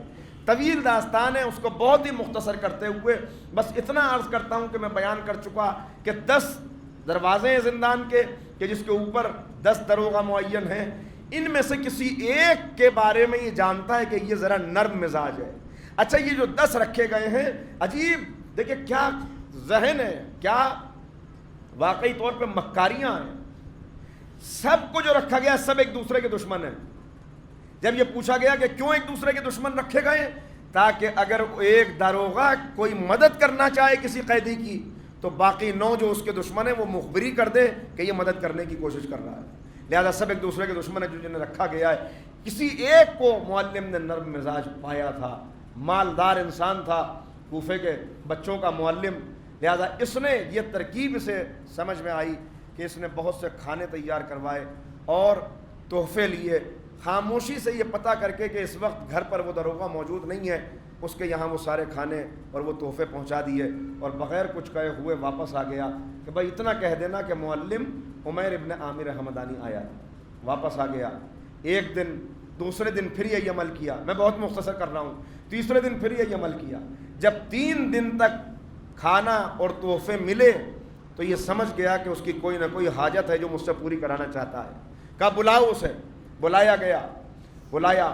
ایک مرتبہ کہا کہ کیا بات ہے, تمہاری حاجت کیا ہے جس کی وجہ سے مجھے تحفے بھیج رہے ہو؟ ایک مرتبہ معلم کہتا ہے کہ پہلے مجھ سے یہ وعدہ کرو کہ اگر تم میری مدد نہ کر سکو گے تو میرے اس راز کو فاش نہیں کرو گے اور کسی کو بتاؤ گے نہیں کہ میں کیا چاہتا ہوں. یہ سننا تھا. اس نے کہا اچھا میں تم سے وعدہ کرتا ہوں, مجھے بتاؤ. کہا میں ایک قیدی تک قلمداد پہنچانا چاہتا ہوں. کون قیدی؟ مختار ابن ابو عبیدہ ثقفی. یہ سننا تھا. ایک مرتبہ داروغہ کھڑا ہو گیا. کہا تم دیوانے ہو گئے ہو, خود بھی مرو گے اور مجھ کو بھی مرواؤ گے, تم نے سوچ کیسے لیا؟ کہ اگر تم میری مدد نہ کر سکو کوئی بات نہیں, میں کوئی اور ترکیب سوچوں گا, لیکن میں تمہیں اتنا بتا دوں کہ میں اپنے لیے ایسا نہیں چاہتا. کہا ماجرا کیا ہے؟ کہا ماجرا یہ ہے کہ امیر المومنین نے مختار کے بارے میں یہ خبر دی ہے کہ مختار قاتلان حسین سے انتقام لے گا. میں یہ چاہتا ہوں کہ قلم دعوت اس تک پہنچ جائے تاکہ وہ اپنی رہائی کا انتظام کر سکے. یہ سن کے کچھ دیر کے لیے داروغہ زندان خاموش ہو کے بیٹھ گیا, اور جب اس نے چہرہ اٹھایا تو اس کی داڑھی بھی آنسوؤں سے بھیگ چکی تھی. مرتبہ تڑپ کے کہتا ہے کہ میں کیا بتاؤں معلم, جیسے تو حسین سے محبت کرنے والا ایسے ہی میں بھی حسین سے محبت کرنے والا ہوں, لیکن حالات نے ہمیں کہاں سے کہاں پہنچا دیا. نہ صرف یہ کہ ہم نے آقا کی مدد نہیں کی, لیکن آج ہماری قسمت دیکھو کہ ہم ظالم کے. عزیزو, یہ محبت ٹھیک ہے, لیکن یہ محبت کسی کام کی نہیں ہے. یہ محبت پھر اس کے لیے مجھے تاریخ میں جانا پڑے گا, اس لیے چھوڑتا ہوں بس. کہا ٹھیک ہے میں تمہاری مدد کروں گا, لیکن ایک تم نے مجھ سے وعدہ کرنا پڑے گا. کیا وعدہ؟ کہا میں تمہاری اس شرط پہ مدد کر سکتا ہوں کہ تمہیں رسوائی اور ذلت برداشت کرنی پڑے گی. میں تمہیں ترکیب بتاؤں گا. کیا تم ذلت برداشت کرنے کے لیے تیار ہو؟ کیا کرنا ہوگا؟ کہا تم بہت سا کھانا بنوانا, اس کھانے کو لے کے وہاں آنا اور کہنا کہ یہ کھانا میں قیدیوں تک پہنچانا چاہتا ہوں, میں نے منت مانی ہے کہ یہاں سے رہا ہو جاؤں گا تو قیدیوں کو کھانا کھلاؤں گا, لہٰذا میں اپنی منت پوری کرنا چاہتا ہوں. کہا جب تم یہ کہو گے میرے پاس آ کے یہ کہنا تو میں تمہارے کوڑے برساؤں گا, ٹھوکریں ماروں گا. یہ ذلت اگر تم برداشت کر سکتے ہو تو تم اس کام میں کامیاب ہو سکتے ہو, اس لیے کہ جب میں تمہیں سزا دوں گا تو باقی جو 9 داروغہ ہیں وہ سب تمہارے حمایت میں آ جائیں گے, اور اس وقت ممکن ہوگا کہ ہم اپنی اس مہم میں کامیاب ہو جائیں. معلم نے سنا, مسکرایا اور مسکرا کے کہا کہ حسین کے لیے جو ذلت برداشت ہو اس سے بڑی تو کوئی عزت نہیں ہے. میں یہ ذلت برداشت کرنے کے لیے تیار ہوں, ہو سکتا ہے میری اس خدمت سے راضی ہو کر میرے آقا مجھے جنت میں کوئی جگہ دے, میرے مولا مجھ سے راضی ہو جائے. چنانچہ اگلے دن جیسا وعدہ تھا, اب باتیں ہو گئی کیسے کیا کرنا ہے, لیکن کہا یہ ترکیب میں تمہارے کان میں بتاؤں گا کہ تمہیں کس طرح قلم اور دعوات پہنچانا ہے, کہاں پہ رکھنا ہے. کہا کیوں, یہاں تو کوئی بھی موجود نہیں. کہا پھر بھی میں تمہیں یہ بات کان پہ کہنا چاہتا ہوں. بات بتائی. مختصر یہ کہ اگلے دن وہ سارا سامان لے کے معلم پہنچا, بالکل جیسا اس نے کہا تھا. اس نے اسے پیٹنا شروع کیا, باقی لوگوں نے حمایت کی. کہا یہ میں پہنچانا چاہتا ہوں, تمہارے لیے بھی لایا ہوں, قیدیوں کے لیے بھی لایا ہوں, میں نے منت مانی تھی. کہ اس کو لے جانے دے, حرج کیا ہے؟ کہ میں اس کو لے جانے دوں گا, تم مخبری کر دو گے؟ کہ نہیں, اگر یہ ہمارے لیے بھی لایا ہے تو مخبری کرنے کی کیا ضرورت ہے, ہم سب آپس میں تقسیم کر لیتے اور کوئی ابن زیاد سے نہیں کہے گا. بات طے ہو گئی, دروازہ کھلا. مگر جیسے ہی یہ سامان اندر جانے والا تھا عین اسی وقت ابن زیاد آ گیا, اور ابن زیاد نے آ کے اس داروغہ کے اوپر کوڑے برسانے شروع کیے. کہا ظالم, تو یہ چاہتا ہے کہ ایک قیدی کی مدد کرے, مجھے سب خبر ہو چکی ہے. اب اگر کوئی اور ہوتا تو گھبرا جاتا ہے ایسے موقع کے اوپر, لیکن اسی کے دربار کا پروردہ ہے, لہذا اس نے بھی اسی لہجے میں کہا کہ ابن زیاد کیا میری خدمت کا یہی صلہ ہے کہ ایک مخبر نے تجھے کوئی بھی اطلاع دے دی اور تو مجھے مارنا چاہتا ہے؟ تو نے آ کے میرے اوپر کوڑے برسانے شروع کیے. یہ بوڑھا معلم کل تو نے اسے آزاد کیا ہے, اس نے منت مانی تھی, یہ اپنی منت پوری کرنا چاہتا ہے, میں نے اسے اجازت دے دی, اس میں کون سی ایسی خطا کی بات ہے؟ کہا نہیں, تو کسی قیدی تک قلم دعوات پہنچانا چاہتا ہے. اس نے کہا اچھا تو تلاشی لے لے, اگر قلم دعوات نکل آئے تو مجھے قتل کر دینا, لیکن اگر قلم دعوات نہ نکلے تو اس مخبر کو میرے سامنے یہی قتل کرنا. عزیزو, دشمن اپنی اسکیم بناتا ہے, اللہ اپنی اسکیم بناتا ہے. واللہ خیر الماکرین, اور اللہ بہترین اسکیم بنانے والا ہے.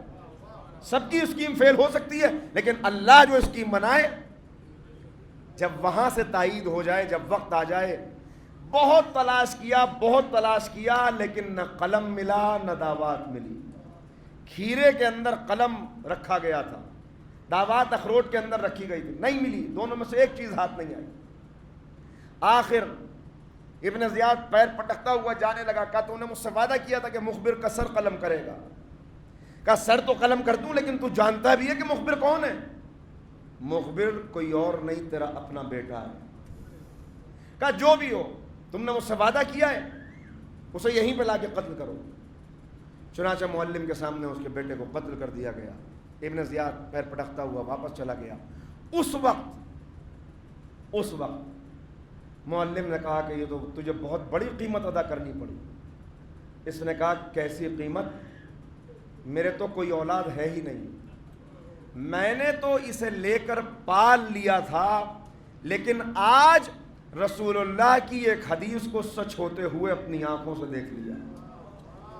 پیغمبر نے یہ فرمایا تھا کہ اے علی, تجھ سے کوئی عداوت نہیں رکھ سکتا سوائے اس کے کہ جو خبیث الطہارت ہو, خبیث الولادت ہو, جس کی ماں نے اس کے ساتھ وفا نہ کی ہو.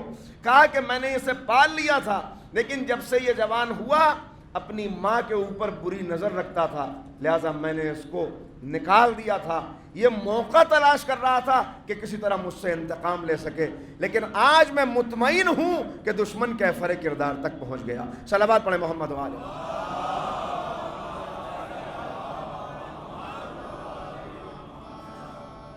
بہرحال کسی طرح سے معلم ابن عامر عمیر حمدانی کے ذریعے سے ایک خط مختار نے اپنے بہنوئی کو لکھا. مختار کی دو بہنیں ہیں, ایک عبداللہ ابن عمر سے منسوب ہے, ایک عمر سعد کی زوجہ.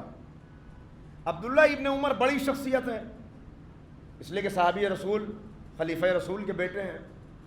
یہ شروع میں تو یزید کی بیعت کا انکار کرتے رہے, لیکن جب انہوں نے یزید کی سختی کو دیکھا, یزید کے مظالم کو دیکھا, اور کچھ اور باتیں بھی ہیں جو میں بیان نہیں کرنا چاہتا, تو آخر میں انہوں نے یزید کی حمایت شروع کر دی, بیعت کر لی. اس نے ایک خط لکھا, جناب مختار نے ایک خط لکھا اپنی بہن کو, اور معلم سے کہا کہ اس خط کو میری بہن تک کسی طرح پہنچا دو. ایک خط بہنوئی کے نام, ایک بہن کے نام. معلم خط لے کے, اب میں نے عرض کیا کہ جب مقصد کسی کے سامنے آ جاتا ہے تو اب اس کے بعد معلم سوچتا ہے کسی اور پہ بھروسہ کرنا ٹھیک نہیں. اور ایک بوڑھا انسان خود وہ خط لے کر روانہ ہو گیا, لیکن کوفے سے نکلنا اتنا آسان نہیں ہے. کوفے سے نکلے گا کیسے؟ پہرے لگے ہوئے ہیں. لہذا معلم نے احرام پہنا, ابن زیاد کے پاس آیا اور کہا کہ ابن زیاد, میں جب قید کر لیا گیا تھا تو میں نے ایک منت مانی تھی کہ میں عمرہ کروں گا, لہذا میں تم سے ملنے کے لیے آیا ہوں, تمہاری اجازت لینے کے لیے آیا ہوں, میں عمرہ کرنے جا رہا ہوں. ابن زیاد نے غور سے اس کا چہرہ دیکھا, کہا اے معلم, تو ایک رات قید کیا رہ گیا, تو نے بڑی منتیں مان لی, قیدیوں کو کھانا کھلاؤں گا, عمرہ کروں گا. کہا نہیں, اگر آپ کی اجازت تو نہیں ہے تو.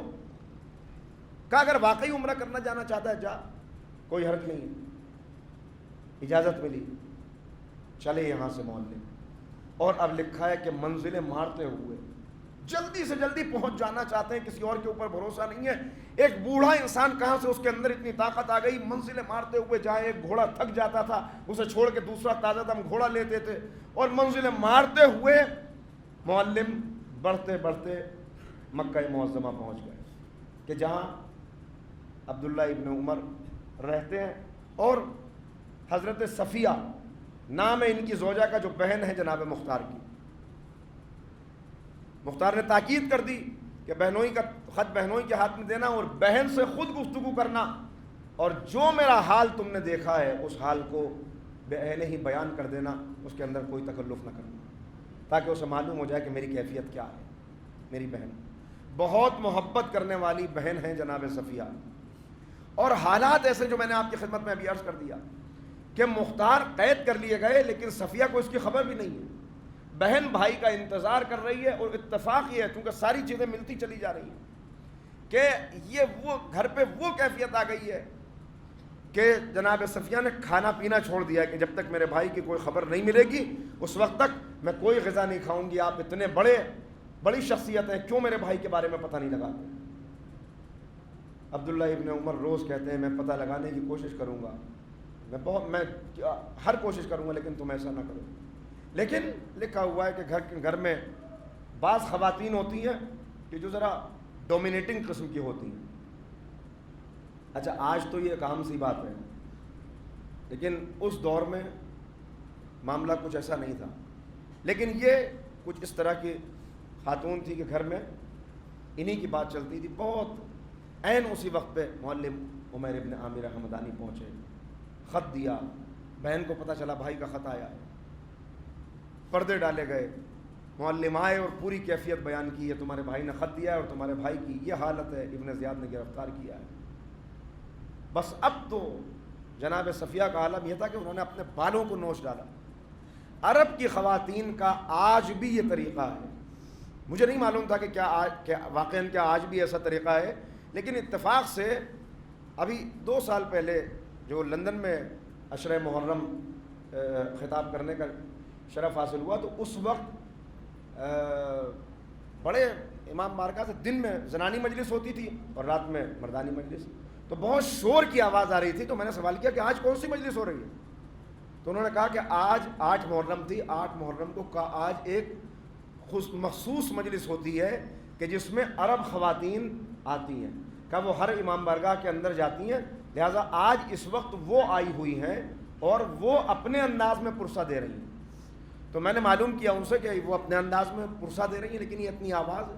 تو انہوں نے بتایا کہ مولانا مجھے میری زوجہ بتاتی ہیں کہ یہ ان کا ایک مخصوص ماتم ہے, یہ حلقے میں گھوم گھوم کے ماتم کرتی ہیں, اور اس ماتم کے دوران یہ خاص پرسہ ہے ان کا 8 محرم کا کہ وہ اپنے بالوں کو نوچ ڈالتی ہیں. مولانا آپ دیکھیں گے تو حیرت ہو جائے گی اگر پتہ چل جائے کہ جیسی کیفیت میری زوجہ اور خواتین بیان کرتی ہیں کہ اپنے بالوں کو نوچ ڈالتی ہیں. جب وہ چلی جاتی ہیں تو باقاعدہ بالوں کے گچھے پڑے ہوئے نظر آتے ہیں امام بارگاہ سے, جو ہم بعد میں صاف کرتے ہیں.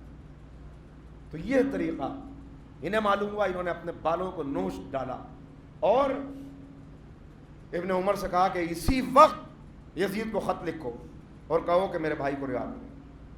مجبور ہوئے عبداللہ ابن عمر, خط لکھا یزید کو. اور یہ اس سے پہلے بھی کئی ایسے خط لکھ چکے تھے کہ جس کے اندر لہجہ یہ ہوتا تھا, الفاظ تو ایسے نہیں ہوتے تھے مگر پیغام یہ ہوتا تھا کہ تم جانتے ہو کہ میں کون ہوں, یعنی معاشرے میں میرا کیا مقام ہے.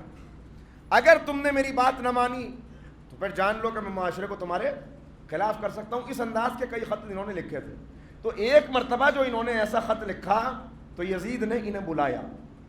یہ میں صرف اس لیے عرض کر رہا ہوں کہ ایک ریفرنس دینا چاہتا ہوں یہاں پہ. انہیں بلایا اور بلا کے کہا تم کئی مرتبہ یہ خط لکھ چکے ہو, یہ کر دوں گا وہ کر دوں گا, آؤ ذرا میں تمہیں خط دکھانا چاہتا ہوں.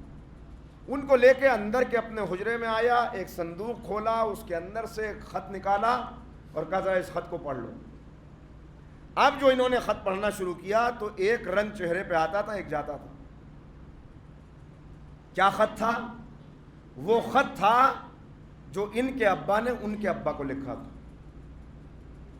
اور اس خط کا کے اندر کیا باتیں تھیں, کیا پیغامات تھے, بہرحال اتنا سمجھ لیجئے کہ اس خط کے بعد وہ دکھانے کے بعد یزید نے کہا کہ اگر آج کے بعد تم نے ایک مرتبہ بھی مجھے یہ دھمکی دی کہ لوگوں کو میرے خلاف کر دو گے تو اس خط کی کاپیاں بنا کے سب میں تقسیم کرا دوں گا. علماء نے منع کیا ہے کہ اس خط کو عوام کے درمیان پڑھا نہ جائے, مگر میں نے اس لیے آپ کو ریفرنس دے دیا کہ اگر آپ کو ذوق مطالعہ ہے بہت سارے راز کھل جائیں گے اور بہت ساری حقیقتیں واضح ہو جائیں گی اگر ایک مرتبہ اس خط کو پڑھ لیں۔ علامہ مجلسی نے حیات القلوب کی دوسری جلد کے اندر اسے درج کیا ہے، جسے پڑھنے کا شوق ہو وہاں سے پڑھ لیں، میں اس کا مضمون بیان نہیں کروں گا۔ بہرحال انہوں نے خط لکھا یزید کو کہ فوراً میرے اس خط کے ملتے ہی تم پہ لازم ہے کہ ابن زیاد کو خط لکھو اور رہا کراؤ میرے بھائی۔ کہا کہ میں نے خط لکھ دیا ہے، اب کوئی قافلہ جائے گا تو میں اس خط کو بھجواؤں گا۔ معلم آگے بڑھے، کہ کسی اور کی تلاش کیوں آئے، اس غریب کا کام چل جائے گا، آپ مجھے اپنا قاصد بنا کے بھیج دیجئے، میں خود یہ خط لے کے چلا جاتا ہوں۔ کہا تم اتنا طویل سفر طے کر کے آئے ہو اور پھر جانے کے لیے تیار ہو؟ کہا ہاں ہو سکتا ہے میری اس خدمت سے راضی ہو کر مجھے بھی کوئی جگہ جنت میں مل جائے۔ اچھا ٹھیک ہے ایسا ہے تو خط لکھا، اور اسی وقت منزلیں مارتے ہوئے جناب عمیر ابن عامر حمدانی دمشق کی طرف روانہ ہوئے جو یزید کا دارالسلطنت ہے۔ ایک مرتبہ صلوات پڑھیں تو گفتگو۔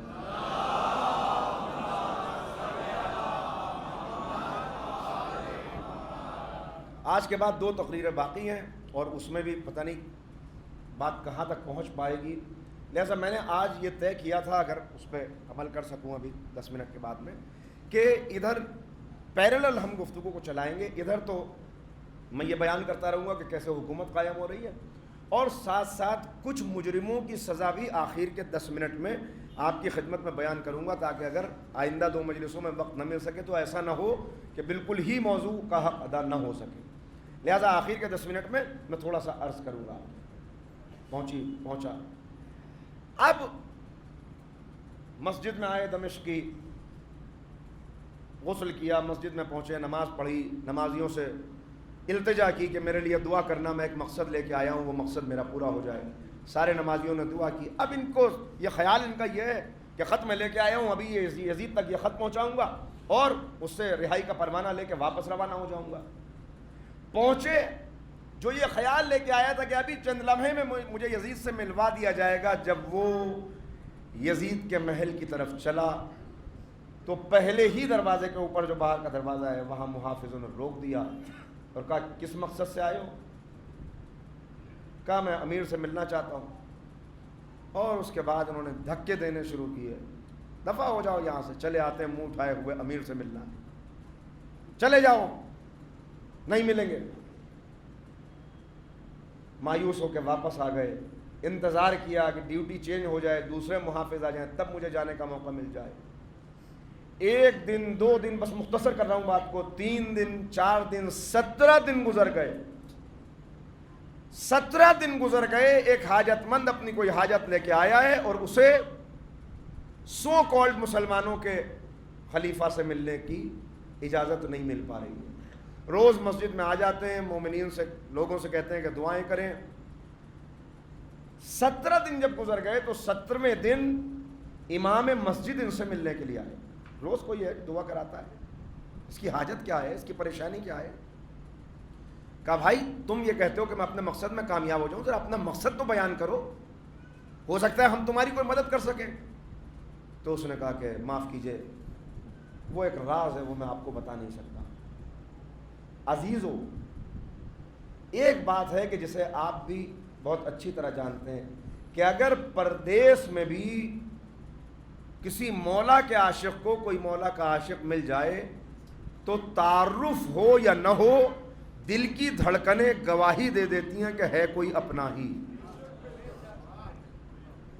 یہ رشتہ الفت محبت علی کا ہے کہ انسان پہچان لیتا ہے۔ معلم کا لب و لہجہ دیکھا، انداز دیکھا تو ایک مرتبہ کہا اچھا آپ نہ بتائیے لیکن آج رات کا کھانا آپ میرے ساتھ کھائیں۔ کھانے پہ بلایا، اب آ کر ابھی بیٹھے ہی تھے کہ 2 بچے آئے، یہ بھی تقریباً ہم سے نہیں کے 2 بچے آئے۔ اب ہوتا ہی ہے کہ جب بچہ کہیں پہ آتا ہے تو آدمی گفتگو شروع کرتا ہے، بیٹا تمہارا نام کیا ہے؟ پیارے بچے آئے، آ کے بیٹھ گئے۔ معلم نے سوال کیا بیٹا تمہارا نام کیا ہے؟ بچوں کے جواب دینے سے پہلے امام مسجد نے جواب دیا کہ میں نے ان بچوں کا نام اپنے آقاؤں کے نام پر حسن اور حسین رکھا ہے. میرے ان بچوں کا نام حسن اور حسین. بس معلم تڑپ گیا. پہلے تو اتنی رقت طاری ہوئی, اتنا گریہ کیا معلم نے کہ اپنے آپ کو سنبھال نہیں پاتا تھا. کہ اب شاید اب وہ وقت آ گیا کہ اب میری تمنا پوری ہو جائے. کہ میں جانتا تھا کہ تم اپنا راز کیوں نہیں بتا رہے ہو. یقیناً تم کوئی مولا کے بتاؤ کیا بات. بتایا کہ مجھے آئے ہوئے اتنے دن ہو گئے, ملاقات نہیں ہو رہی. کہا ہے معلم تم اپنے لباس سے پہچان لیے جاتے ہو, اپنے انداز سے پہچان لیے جاتے ہو. اگر تمہیں ملنا ہے تو ایسا لباس پہنو.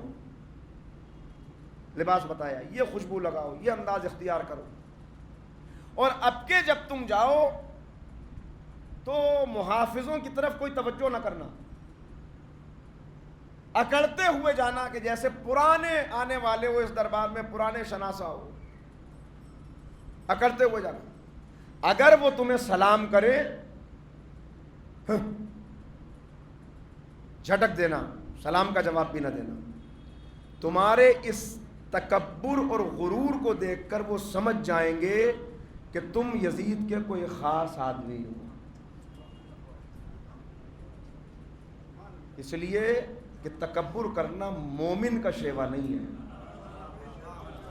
تکبر, نخوت, غرور, اکڑ یہ مومن کو زیب نہیں دیتی. کہا معلم تم داخل ہو جانا, تمہیں جانے کی اجازت دیں گے, کوئی تم سے کوئی سوال نہیں کرے گا. اس کے بعد آگے بڑھو گے تو دوسرا دروازہ آئے گا, وہاں تم نیزہ برداروں کو دیکھو گے کہ ہاتھوں میں نیزے لیے ہوئے ایسے کھڑے کہ ایک لمحہ گزرے اور سارے نیزے جسم کے اندر پیوست کر دیں. معلم خبردار, ان کی طرف کوئی توجہ نہ کرنا. جب تم ان کی طرف توجہ نہیں کرو گے وہ تم سے کوئی سوال نہیں کریں گے, آگے بڑھ جانا. اس کے بعد دیکھو کہ تلواریں لیے ہوئے ایک فوجی دستہ کھڑا ہوا ہے, کوئی دھیان نہ دینا, آگے بڑھ جانا. جب تم آگے بڑھو گے تب ایک جگہ پہنچو گے کہ جہاں تم دیکھو گے ایک اونچا سنگ مرمر کا چبوترا بنا ہوا ہے کہ جہاں کچھ لوگ بیٹھے ہوئے شراب پی رہے ہیں. اور بس چونک گیا معلم, شراب کا یہاں تو چونک گئے مگر وہاں نہ چونکنا. کہ وہ کون لوگ ہیں؟ کہا معلم وہ تشتیہ کہلاتے ہیں. تشتیہ وہ لوگ ہیں کہ جنہوں نے امام حسین کے کٹے ہوئے سر کو تشت طلا میں پیش کر کے یزید رکھ کر یزید کے سامنے پیش کیا. اور یزید نے ان سے وعدہ کیا تھا کہ میرے دربار میں تمہارا اونچا مقام ہوگا, لہذا اونچی جگہ ان کے لیے بنائی گئی ہے. کہ وہاں تک تو میں جانتا ہوں, اس کے آگے میں بھی کچھ نہیں جانتا, لیکن جیسی خبریں تم نے بتائی ہیں انشاءاللہ اللہ تمہاری مدد کرے گا, وہاں بھی کوئی نہ کوئی مسئلہ حل ہو جائے گا. بالکل اسی طرح جیسے معلم کو بتایا گیا تھا. اگلے دن پہنچے اور یہ کون غلام تھا میں اس کا تعارف نہیں کرا سکتا اس وقت, بھائی اتنا سمجھ لیجئے, 2 جملے صرف کہوں گا. یہ یزید کی زوجہ ہند کا غلام تھا. ہند کا انتقال ہو چکا ہے اس وقت, اور یزید چونکہ ہند سے بہت محبت کرتا تھا لہذا اس غلام کو روک لیا ہے. یزید اس غلام سے بڑی محبت کرتا ہے اور اس سے روز کہتا ہے کہ اپنی کوئی خواہش ہو تو بیان کر, میں اسے پورا کروں اور خوشی حاصل کروں. اور یہ کہتا ہے کہ یزید میری کوئی خواہش نہیں, رہتا یزید کے دربار میں مگر ایک لقمہ بھی یزید کے دربار کا نہیں کھاتا. معلم کہتا ہے کہ یزید وارد ہوا, کس انداز سے آیا نہیں پڑھتا میں اسے, بڑا مکروہ باتیں ہیں, انہیں دہرانے کو بھی دل نہیں چاہتا کہ اس کے, ہاں اتنا ضرور کہ اس کے آنے سے پہلے خوشبوئیں لائی گئی, ہر طرف خوشبو. کیوں؟ اس لیے کہ واقعہ کربلا کے بعد سے یزید راتوں کو سوتا نہیں تھا, اس راتوں کو نیند نہیں آتی تھی. اپنے سروں کو دیوار میں مار کے کہتا تھا یہ میں نے کیا کیا, نیند چلی گئی تھی. جس نے باپ کے سینے پہ سونے والی بچی کی نیند چھین لی ہو اسے نیند کیسے آ سکتی. خوشبوئیں لائی گئیں, آیا یزید, سب نے سر جھکا لیا. یہ کہتا ہے میری نظر پڑی پیروں کے اوپر, سب کی نظریں جھکی ہوئی ہیں. کئی انتہائی گورے خوبصورت پیر, نگاہ اٹھتی جاتی ہے جیسے عرب کی رنگت ہوتی ہے, کہ لیکن جب چہرے کے اوپر نگاہ پڑی، سیاہ چہرہ، مست چہرہ، علماء بیان فرماتے ہیں جن میں اہل سنت کے علماء کی بڑی تعداد ہے کہ قاتلان حسین میں سے کوئی ایسا نہیں بچا کہ جسے اسی دنیا کے اندر سزا نہ مل گئی ہو۔ کتنوں کے چہرے سیاہ ہو گئے، کتنوں کے ہاتھ مفلوج ہو گئے، کتنوں کے آنکھوں کی بینائی چلی گئی۔ جمال ملعون کہ جس نے ایک انگوٹھی کے لیے امام کی انگلی کو کاٹ دیا، اس کے اوپر کیا عذاب نازل ہوا قدرت کی طرف سے، وقت نہیں، اگر موقع رہا تو کل آپ کی خدمت میں عرض کروں گا۔ چہرہ مسخ ہو چکا ہے، چہرہ بالکل سیاہ۔ معلم آگے بڑھ، معلم کے آگے بڑھنے سے پہلے غلام آگے بڑھا، کہ آپ روز مجھ سے پوچھتے ہیں کہ کوئی خواہش ہے تو پوری کرو، آج میں ایک خواہش لے کے آیا ہوں، اسے پورا کر دیجیے۔ کیا بات ہے کہ یہ قاصد آیا ہے، ایک پیغام لایا ہے، یہ جو چاہتا ہے اس کی تمنا کو پورا کر دیجیے۔ یہ کسی کی رہائی کا پروانہ لینے کے لیے آیا، خط لیا، چاک کیا، پڑھنا شروع کیا اور سوال کیا اس کے بعد، کیا آنے والے یہ بتا کہ تیرا عقیدہ کیا ہے؟ تو مجھے اہل بیت کا شیعہ معلوم ہوتا ہے۔ اس سے پہلے کہ یہ جواب دیتا، غلام آگے بڑھا کہ اس سے آپ کو کیا لینا دینا کہ اس کا عقیدہ کیا ہے؟ یہ تو ایک قاصد ہے، خط لے کر آیا ہے، آپ خط کا جواب دے دیجئے، میں چاہتا ہوں کہ رہائی کا حکم دے دیں۔ قلم دعوات لایا گیا، یزید نے اسی وقت جواب لکھا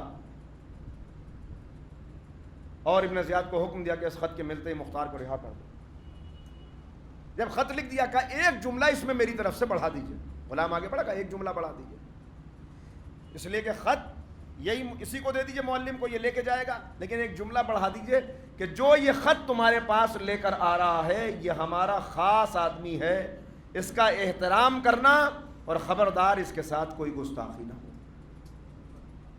جملہ بڑھایا گیا اور خط لے کر منزلیں مارتا ہوا معلم واپس پلٹا، اور جب پہنچا ہے کوفے تو رات ہو رہی تھی، دروازے بند کیے جا چکے تھے، لیکن خاص وہ لباس پہن کے گیا تھا جو یزید کے قاصد کا لباس ہوتا ہے، شامیوں کا لباس، لہذا پتہ چلا کہ یزید کا قاصد آیا ہے۔ اسی وقت دروازے کھولے گئے، اسی وقت دربار سجا، عبید اللہ ابن زیاد آیا، کہا کہ یزید کا خط لے کے آئے۔ خط لیا اور اب جو خط لے کے پڑھنا شروع کیا تو ایک رنگ چہرے کے اوپر آتا ہے، ایک جاتا ہے۔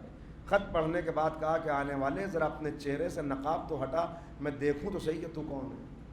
معلم نے اپنے چہرے سے نقاب ہٹائی، زانوں پہ ہاتھ مار کے ابن زیاد نے کہا کہ بخدا مجھے پہلے ہی خدشہ تھا کہ تو کوئی نہ کوئی گڑبڑ تو ضرور کرے گا، یہ تو مختار کی رہائی کا پروانہ نہیں لے کے آیا، میری موت کا پیغام لے کے آیا ہے۔ صلوات پڑھے محمد و آل محمد۔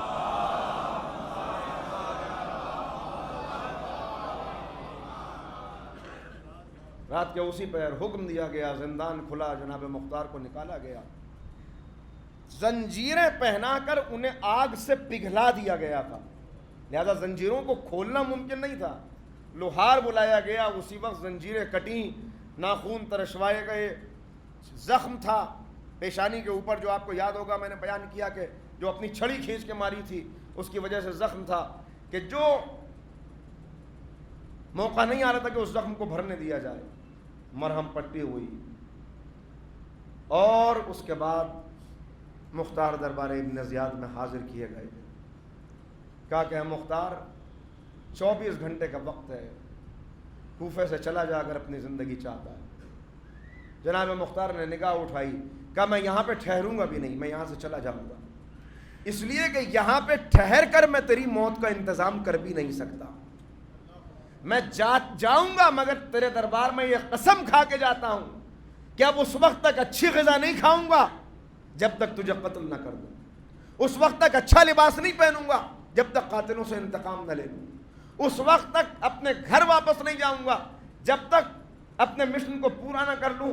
اور یاد رکھ ابن زیاد، اب جب تیری اور میری ملاقات ہوگی تو تیرا سر میرے قدموں میں پڑا ہوا ہوگا اور میں اپنے آقا کے خون کا انتقام لوں گا۔ صلوات پڑھے محمد۔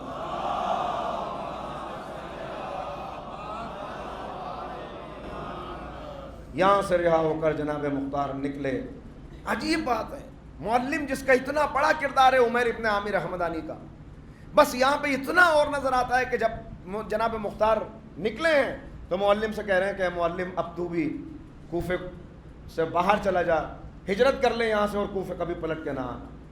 اور معلم کہہ رہا ہے کہ یہ کیسے ہو سکتا ہے، میں نے تو اپنی زندگی کا مقصد بنا لیا ہے، میں زندہ رہوں یا مر جاؤں مگر آپ سے ایک لمحے کے لیے بھی جدا نہیں ہوں گا۔ بس یہاں تک معلم کا تذکرہ ملتا ہے اور اس کے بعد معلم کا کوئی تذکرہ تاریخ کے اندر نظر نہیں آتا۔ یعنی تاریخ کا ایک ایسا کردار کہ جو صفین تک موجود تھا، اس کے بعد تاریکی کے اندر چلا گیا، پھر اچانک روشنی میں آیا، اپنا کام کیا اور پھر تاریکی کے اندر چلا گیا۔ لیکن اس ایک کام کی وجہ سے اب جب تک اس تحریک کے انقلاب کا تذکرہ کیا جاتا رہے گا، معلم کا نام آتا رہے گا۔ یہاں سے نکلے جناب مختار۔ بس میں ختم کر رہا ہوں گفتگو کو، کل انشاءاللہ آپ کی خدمت میں کچھ اور اہم مرحلے ہیں جو بیان کرتے ہوئے پھر کوفے واپس آنا پڑے گا، لیکن اب وقت نہیں بچا۔ بھائی اتنا اور سن لیجئے، نکلے یہاں سے سیدھے اپنی بہن سے ملاقات کرنے کے لیے آئے۔ بہن نے بھائی کو دیکھا، سب کچھ میں چھوڑتا ہوا اب چل رہا ہوں۔ صفیہ نے مختار کو دیکھا اور بھائی کے گلے میں باہیں ڈال کے بہن بے ہوش ہو گئی۔ اس کے بعد صفیہ کو ہوش نہ آ سکا۔ بھائی سے محبت کرنے والی بہن بس بھائی سے ملی اور بھائی کی باہوں میں بہن نے دم توڑ دیا۔ جناب مختار نے کچھ دن قیام کیا، بہن کا سوگ منایا، مگر مختار رکنے والے کہاں ہیں۔ یہاں سے منزلیں مارتے ہوئے مختار آگے بڑھے اور اب مختار چاہتے ہیں کہ کسی طرح امام زین العابدین علیہ الصلوۃ والسلام سے ملاقات ہو جائے۔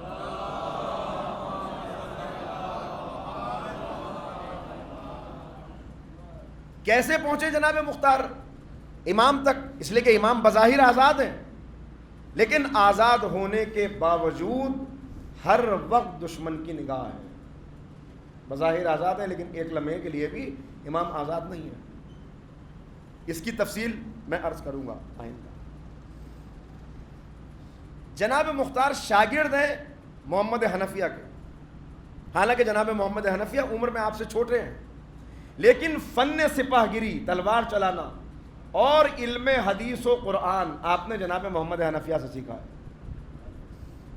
لہذا تلاش کیا مگر جناب محمد حنفیہ سے بھی ملاقات نہیں ہوئی۔ کیوں ملاقات نہیں ہوئی؟ اس لیے کہ جناب محمد حنفیہ ان دنوں روپوش ہو گئے تھے، زیادہ لوگوں سے ملتے نہیں تھے۔ کیوں نہیں ملتے تھے؟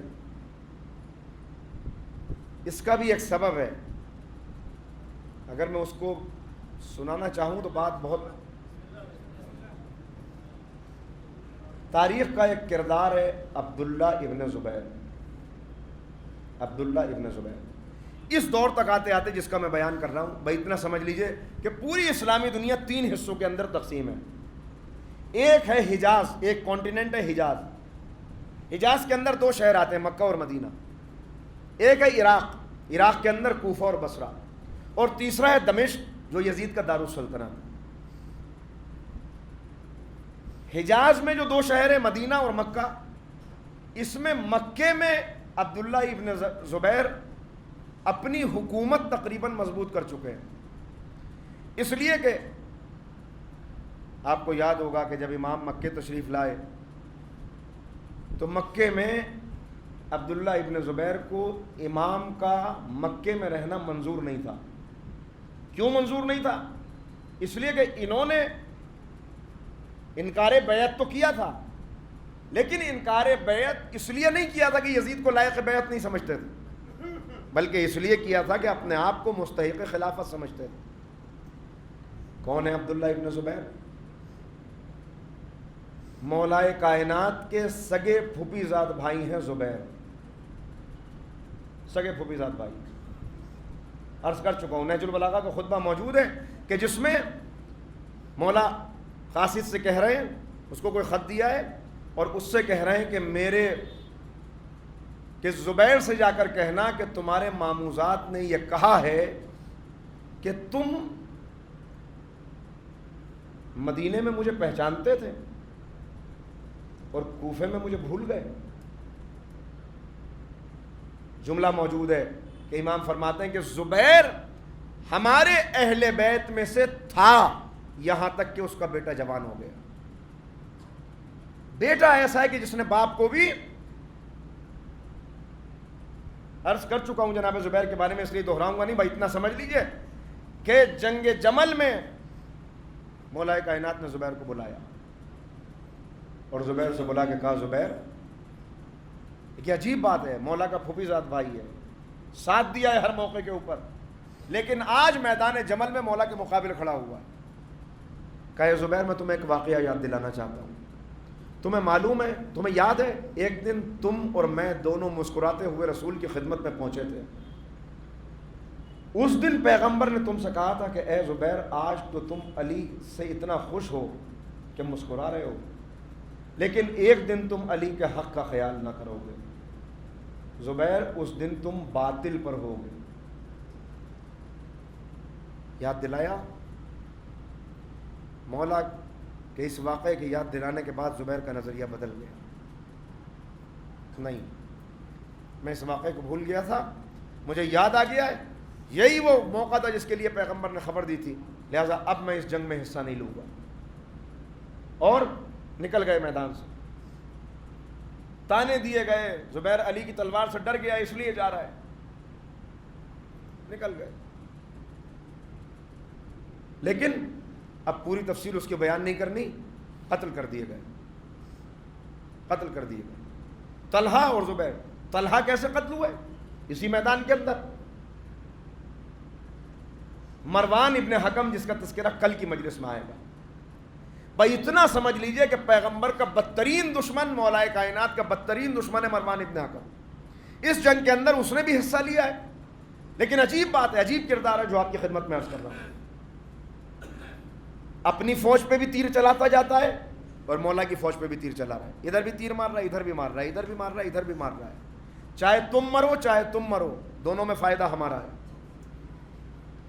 یہاں تک کہ ایک موقع ایسا آیا کہ اس نے طلحہ کو تیر مارا اور اس کے تیر سے طلحہ مر گئے. بعد میں جب لاشوں کا معائنہ کیا جا رہا تھا اس وقت مولا آئے اور طلحہ کی لاش کے پاس پہنچ کر رکے. طلحہ کی تلوار کو دیکھا، اپنے اصحاب کی طرف متوجہ ہوئے اور کہا یہ وہی تلوار ہے کہ جو کبھی رسول اللہ کا ساتھ دیتے ہوئے دشمنوں کے اوپر بجلی بن کے گری تھی، جس نے رسول اللہ کا ساتھ دیتے ہوئے دشمنوں کا مقابلہ کیا تھا. لیکن آج یہی تلوار ہے کہ جس نے اسے. اور پھر کہا کہ طلحہ، مخاطب ہوئے، کہا طلحہ بتاؤ، اب تو حقیقتیں واضح ہو چکی ہیں، تم سے جو وعدہ کیا گیا تھا کیا تم نے وہ چیز پا لی؟ تو لوگوں نے کہا مولا یہ آپ کس سے گفتگو کر رہے ہیں، تو مر چکا ہے، یہ تو مر چکا ہے. تو مولا نے کہا طلحہ میرے ایک ایک لفظ کو سن رہا ہے، اور اگر اللہ اسے جواب دینے کی صلاحیت دیتا تو یہ ابھی تمہیں بتاتا کہ جس راہ پر یہ گیا ہے وہاں صرف ایک سکہ چلتا ہے جس کا نام عمل خیر ہے. میری بات کو سن رہا، ایک ایک جملے کو ہی میرے سن رہا. زبیر ان کا بیٹا ہے عبداللہ ابن زبیر، جس کی وجہ سے، جس کی دشمنی اہل بیت کا عالم یہ ہے کہ جس نے کئی مہینے تک خطبے میں اور نماز میں درود نہیں پڑھی، صلوات نہیں پڑھی. ابن عباس نے کہا اے عبداللہ ابن زبیر تو صلوات کیوں نہیں پڑھتا، درود کیوں نہیں پڑھتا؟ کہا میں اس لیے درود نہیں پڑھتا کہ درود پڑھنے سے کچھ لوگوں کا مرتبہ بڑھ جاتا ہے. میں کہوں گا اے عبداللہ ابن زبیر تیرے درود نہ پڑھنے سے ان کا رتبہ کیسے کم ہو سکتا ہے جن پر ملائکہ درود پڑھتے ہیں، جن پر خود اللہ درود پڑھتا ہے. آج ابن زبیر کا نام باقی نہیں ہے لیکن حسین پر آج بھی درود پڑھی جا رہی ہے. صلوات پڑھے محمد و آل محمد.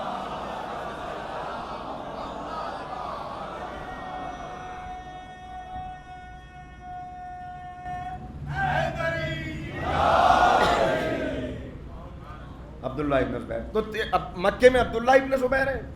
عبداللہ ابن زبیر جناب محمد حنفیہ سے پرانی دشمنی رکھتے ہیں. جناب محمد حنفیہ مکے میں ہیں ان دنوں, اور اس دشمنی کی وجہ سے, اس دشمنی کا بھی ایک سبب ہے, مگر میں کیا کروں, میں اب بیان کرنے پہ آؤں. 17 مجلسوں میں مختار نامہ مکمل نہیں ہوا تھا. 17 مجلسیں میں نے پڑھی. اب یہاں تو 5 مجلسوں میں کتنی بات ہو سکتی ہے. بہرحال اشارے کرتا ہوا آگے بڑھتا ہوں. ایک مرتبہ صلوات پڑھیں محمد.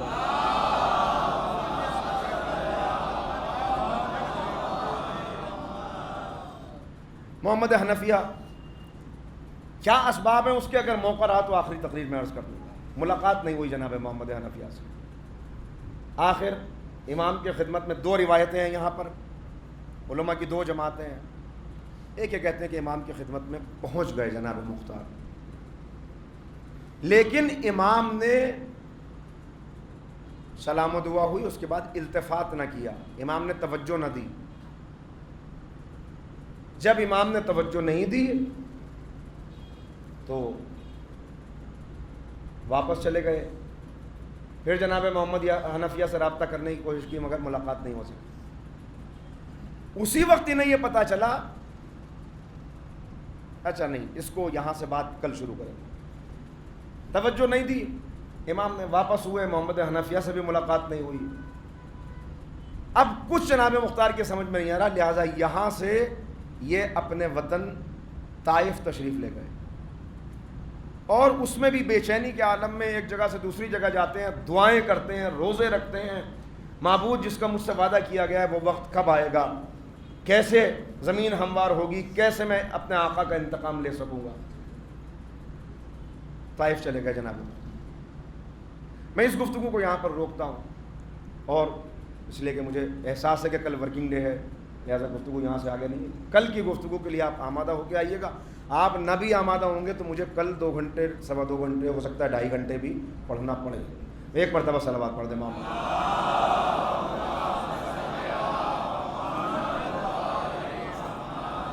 چونکہ پرسوں تو چھٹی ہے تو اس لیے کل کافی چیزیں کور کی جا سکتی ہیں. اس گفتگو کو یہاں سے کل آگے بڑھائیں گے. اب اتنا سمجھیے کہ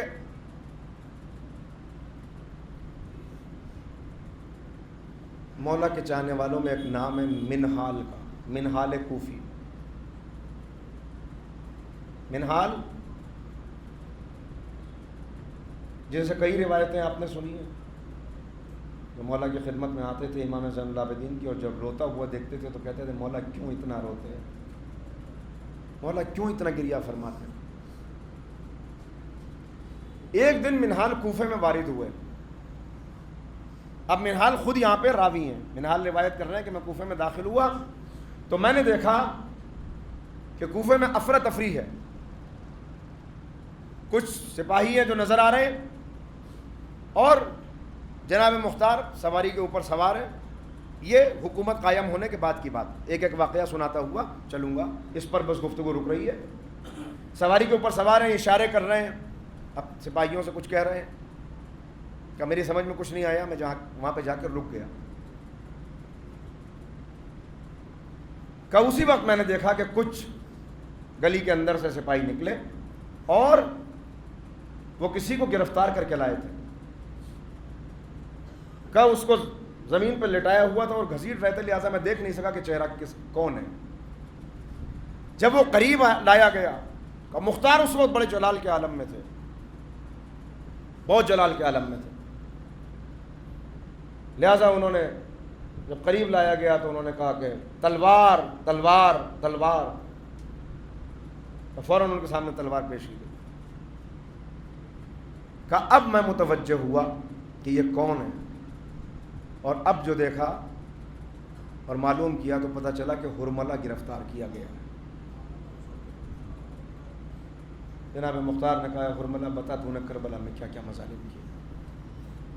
اب ہرملہ نے کیا ظلم کیا وہ ابھی میں مصائب کی منزلوں میں بیان کرتا ہوں, مگر یہ روایت رہ جائے گی اس لیے اس کو پورا کر لو. جب وہ اپنے مظالم بیان کر چکا تو جناب مختار نے تلوار سے اس کے دونوں ہاتھوں کو کاٹ دیا. تیرے یہی ہاتھ تھے کہ جن سے تو نے تیر چلائے میدان کربلا, جن سے تو نے حسین کے شیر خار کا گلا چھیلا. کاٹ دیا گیا۔ اس کے بعد منہال کہتے ہیں کہ مختار چلائے کہ آگ آگ آگ، کہ لکڑی لائی گئی، آگ روشن کی گئی، اور جناب مختار نے کہا اس کو قتل کرو اور اس آگ کے اندر جلا دو، اس آگ کے اندر ڈال دو۔ اب یہاں پر رک کے ایک بات میں عرض کرنا چاہوں گا، بہت سے لوگوں نے اس بات پر بڑا اعتراض کیا ہے کہ مختار نے بڑی شدید سزائیں دی۔ اس کی وضاحت کا تو زیادہ موقع نہیں ہے، لیکن اتنا سمجھ لیجئے کہ جب یہ سزا دی تو جناب منہال کی زبان سے نکلا سبحان اللہ سبحان اللہ سبحان اللہ، تو مختار متوجہ ہوئے، کہا کہ اللہ کی تسبیح کسی بھی وقت کی جا سکتی ہے، لیکن اس وقت اللہ کی تسبیح کرنے کا کیا کوئی خاص سبب ہے؟ تو منہال نے کہا کہ ہاں بہت خاص سبب ہے۔ کہا کہ اے مختار، میں اپنے آقا و مولا سے مل کے آیا ہوں۔ کہا جب میں آقا کی خدمت میں حاضر ہوا تو مولا نے مجھ سے پوچھا تھا کہ اے منہال یہ بتاؤ میرے بھائی علی اصغر کا قاتل گرفتار ہوا یا نہیں ہوا، حرملہ گرفتار ہوا یا نہیں ہوا؟ کہا اے مختار، میں کوفے میں تھا نہیں، مجھے کوفے کے حالات معلوم نہیں تھے، تو میں نے بتایا کہ مولا میں تو کافی زمانے سے کوفے سے باہر نکلا ہوا ہوں، آپ کی زیارت کرنے کے لیے آیا ہوں۔ کہا اس وقت مولا نے اپنے ہاتھوں کو بلند کیا اور کہا کہ اے معبود، میرے بھائی کے قاتل کو اسی دنیا میں آگ اور لوہے کے عذاب کا مزہ چکھا۔ کہا اے مختار، میں نے سبحان اللہ اس لیے کہا کہ ابھی مولا کی یہ دعا سن کر آ رہا ہوں اور ابھی اس واقعے سے اپنی آنکھوں کے سامنے دیکھ رہا ہوں کہ مولا کی دعا کیسے قبول ہوئی۔ تم نے تلوار سے اس کے ہاتھوں کو کاٹا، یہ لوہے کا عذاب تھا، اسے آگ میں جلایا، یہ آگ کا عذاب تھا، یہ مولا کی دعا کا اثر ہے۔ اتنا سننا تھا، مختار گھوڑے سے اترے، زمین پر سر رکھا، ایک طویل سجدہ کیا اور کہا معبود تیرا شکر ہے کہ میں اپنے آقا کی دعا کے قبول ہونے کا ذریعہ بنا، میرے آقا کی دعا کے طفیل میں مجھ سے یہ کام لیا گیا۔ اور اس کے بعد کہتے ہیں منہال کہ میں نے کہا کہ آقا میرا گھر قریب ہے، چلیے وہاں چلیے، یہ تو بڑا مبارک موقع ہے، کچھ شیرینی نوش فرمائیے۔ کہا غلام نے کہا کہ نہیں، اس وقت مختار نہیں جائیں گے، میرے آقا نہیں جائیں گے۔ کہا کیوں؟ کہ اس لیے کہ جب سے کوفے کی حکومت ملی ہے دن میں روزہ رکھتے ہیں، رات کو شکر کرتے ہیں، عبادتیں کرتے ہیں کہ اللہ نے مجھے میرے مقصد میں کامیاب کر دیا۔ عزیزو، گرفتار کیا گیا ہے حرملہ کو، اور اب مختار کہہ رہے ہیں کہ بتا تو نے کربلا میں کیا کیا مظالم کیے۔ ابھی میں عرض کر چکا کہ امام نے کسی کے لیے نہیں پوچھا، امام زین العابدین نے کسی کے قاتل کے لیے سوال نہیں کیا، یہ نہیں پوچھا کہ اکبر کا قاتل گرفتار ہوا کہ نہیں ہوا، یہ سوال نہیں کیا کہ میرے چچا عباس کا قاتل بھی مارا گیا کہ نہیں مارا گیا، کیا سوال کیا میرے بھائی علی اصغر کا قاتل گرفتار ہوا کہ نہیں ہوا۔ کیا خصوصیت ہے جناب علی اصغر کی شہادت کی۔ چھٹے امام کہتے ہیں کہ حرملہ نے جو تیر چلایا تھا وہ تیر اصغر کے گلے پہ نہیں لگا، ہمارے کلیجوں پہ لگا ہے، ہمارے کلیجوں پہ لگا ہے۔ مختار کہہ رہے ہیں پتہ تو نے کربلا میں کیا ظلم کیے گا، مجھے قتل کر دے مگر تو سن نہ سکے گا، تو برداشت نہ کر سکے گا۔ کہا نہیں تجھے بیان کرنا ہوگا۔ کہا اے مختار اگر سننا چاہتا ہے تو سن، میں 6 تیر لے کے گیا تھا، 3 تیر کیسے خطا کر گئے مجھے نہیں معلوم، لیکن 3 تیروں کو میں نے کربلا میں نشانے پر لگایا ہے۔ کہا کون کون سے تیر تھے؟ کہا اے مختار مجھے قتل کر دے، تجھ سے برداشت نہ ہوگا۔ کہا نہیں بیان کر۔ کہا میں نے ایک تیر تو اس وقت چلایا کہ جب سقا دریا سے پانی بھر کے پلٹ رہا تھا۔ اے مختار ہم نے اس شان کا مجاہد نہیں دیکھا، اس انداز کا سپاہی نہیں دیکھا کہ دونوں بازو کٹ چکے تھے، بازوؤں سے خون کی دھاریں جاری تھیں اور اپنی دانتوں میں مشک دبائے ہوئے اپنے بازوؤں کی پرواہ کیے بغیر وہ تیزی سے گھوڑا بڑھاتا ہوا خیام کی طرف بڑھتا چلا جا رہا تھا۔ کہ اس وقت عمر سعد نے کہا اگر یہ پانی پہنچ گیا اگر یہ پانی پہنچ گیا تو پھر اس کے بعد تم حسین کو شکست نہ دے سکو گے۔ کہا سالم تو نے کیا کیا؟ کہا میں نے ایک تیر مشق سکینہ کا نشانہ لے کے لگایا، کہ اس تیر کا لگنا تھا کہ مشق سے پانی بہ گیا، کہ پانی کا بہنا تھا۔ عباس نے اپنے راہوار کا رخ فرات کی طرف موڑ دیا، اب میں خیموں میں جا کے کیا کروں گا؟ پانی بہ گیا۔ ہاں زادارو، بڑا رکتا میں یہاں پہ مگر موقع نہیں ہے۔ کہ یہ پہلا تیر تھا جو میں نے چلایا، کہ دوسرا تیر کہ مختار تجھ سے برداشت نہ ہوگا، دوسرے تیر کا حال تو سن نہ سکے گا۔ عزیزو عجیب حال ہے، عجیب ظلم ہے جو کیا ہے۔ ہاں بڑی خصوصیت ہے جناب علی اصغر کی شہادت کی، میں یہ بیان کر چکا ہوں اس سے پہلے بھی۔ آج جب زائرین جاتے ہیں، اللہ ہم سب کو قربات عالیہ کی زیارات سے مشرف فرمائے، جو چلے گئے انہیں بار بار جانا نصیب کرے۔ آج بھی جب زائرین جاتے ہیں تو ساتھ جہاں سب روزے دیکھتے ہیں، وہاں سب سے پہلے تلاش ہوتی ہے کہ ایک قبر ایسی تھی جو حسین نے اپنے ہاتھوں سے بنائی۔ ساری قبریں تو موجود ہیں مگر وہ قبر نظر نہیں آتی، وہ قبر نہیں ملتی جو اپنے ہاتھوں سے بنائی تھی۔ عزیزو جب آپ جائیں گے تو آپ کو بتایا جائے گا کہ ذریعہ حسین پہ کھڑے ہو کر جب حسین کو سلام کرو تو علی اصغر کو بھی سلام کر لینا، علی اصغر کو بھی سلام کر لینا۔ اس لیے کہ جب سید سجاد پہنچے اور لاشوں کو دفن کرنے لگے، جب امام کے لاشیں کو قبر میں اتارا تو ایک مرتبہ حسین کے دونوں ہاتھ بلند ہوئے، اے سجاد میرے اصغر کو میرے سینے پہ لٹا دے۔ ارے اصغر آج بھی حسین کے سینے پہ لیٹے ہوئے ہیں۔ میں کہوں گا اصغر بڑے خوش قسمت ہو، تمہیں بابا کا سینہ مل گیا، مگر ہائے سکینہ، ہائے سکینہ، کہ اے مختار، ارے دوسرا تیر میں نے اس وقت چلایا کہ جب فوجیں منقلب ہو رہی تھی، جب فوجیں منقلب تھی۔ ہاں ہم حسین کے بچے کو پانی ضرور پلائیں گے۔ کا تیر چلا، بچہ باپ کے ہاتھوں پہ منقلب ہو گیا۔ حسین نے صبح سے لاشیں اٹھائے تھے مگر اتنے قریب سے کسی کو شہید ہوتے نہ دیکھا تھا، اتنے قریب سے کسی کو شہید ہوتے نہ دیکھا تھا۔ ہاں زادارو، بس ایک مرتبہ چلو میں خون لیا، اپنے چہرے پہ ملا، بس میں نے مختصر کیا۔ 2 تیروں کا حال ہو گیا کہ تیسرا تیر، ارے عجیب حال ہے تیسرے تیر کا۔ امام زمانہ سلام کرتے ہیں زیارت ناہیہ میں، میرا سلام میرے اس جد پر جسے کفن نہ مل سکا، کھجور کی چٹائی میں لپیٹ کے جس کے لاشے کو دفن کیا گیا، سلام کرتے ہیں میرا سلام اس رخسارے پر جو کربلا کی خاک میں بھر گیا، میرا سلام اس داڑھی پر، اس ریش مبارک پر جو خون میں رنگین ہوئی۔ ارے یہ کون سا خون تھا؟ ایک تو اصغر کا خون تھا اور خون جانتے کون سا تھا؟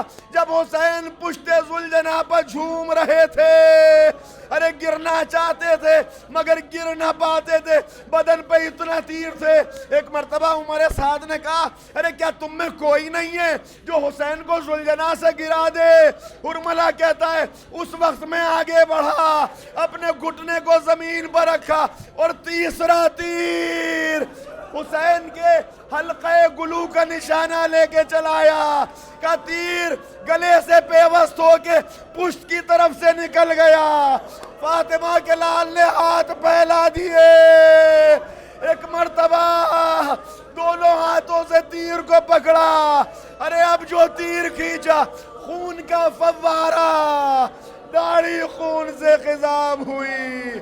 اے مولا آپ کا سلام، سلام اس ریش مبارک پر جو خون میں رنگین ہوئی۔ مولا ان آوازوں پر رحمت نازل فرمائیے گا۔ ہاں کوئی غم نہ دو سوائے غم حسین کے، سن رہا زادارو، بس ختم ہو گئی گفتگو۔ آج بھی ارے ہم تو صرف سنتے ہیں نا، مگر روایات بتاتی ہیں کہ امام زمانہ پورے واقعہ کربلا کو اپنی آنکھوں سے دیکھتے ہیں، لہذا کہتے ہیں اے میرے جد، اگر میں آپ پہ رو نہ سکوں گا، اگر آنسو ختم ہو جائیں گے، میں خون کے آنسوؤں سے روؤں گا، خون کے آنسوؤں سے روؤں۔ ظلم کربلا، ہائے ظلم کربلا۔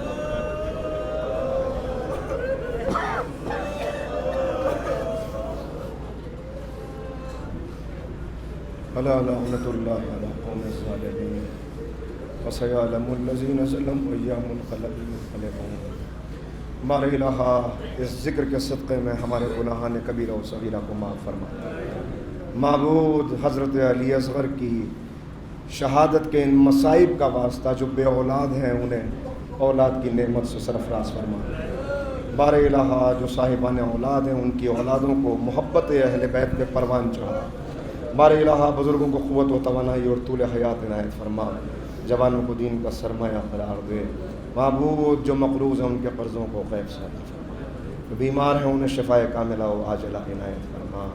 بار الہ ہم سب کو اس لائق کر دے کہ ہم ناصران امام زمانہ بن سکیں اور اپنے آقا کے ساتھ شامل ہو کر قاتلان حسین سے انتقام لے سکیں۔ بار الہ امام کے ظہور میں تعجیل فرما، ہمیں سرکار کے انصار و ایوان میں شمار فرما۔ معبود آج کے اس ذکر کے صدقے میں جن مرحومین کے لیے آج کی اس مجلس کا انعقاد ہوا ان کے اور تمام سننے والوں کے جملہ مرحومین و مرحومات کے درجات کو بلند فرما۔ حضرات ایک مرتبہ سورہ حمد اور 3 مرتبہ سورہ توحید کی تلاوت فرما کر ان مرحومین کو احسال فرما دیں۔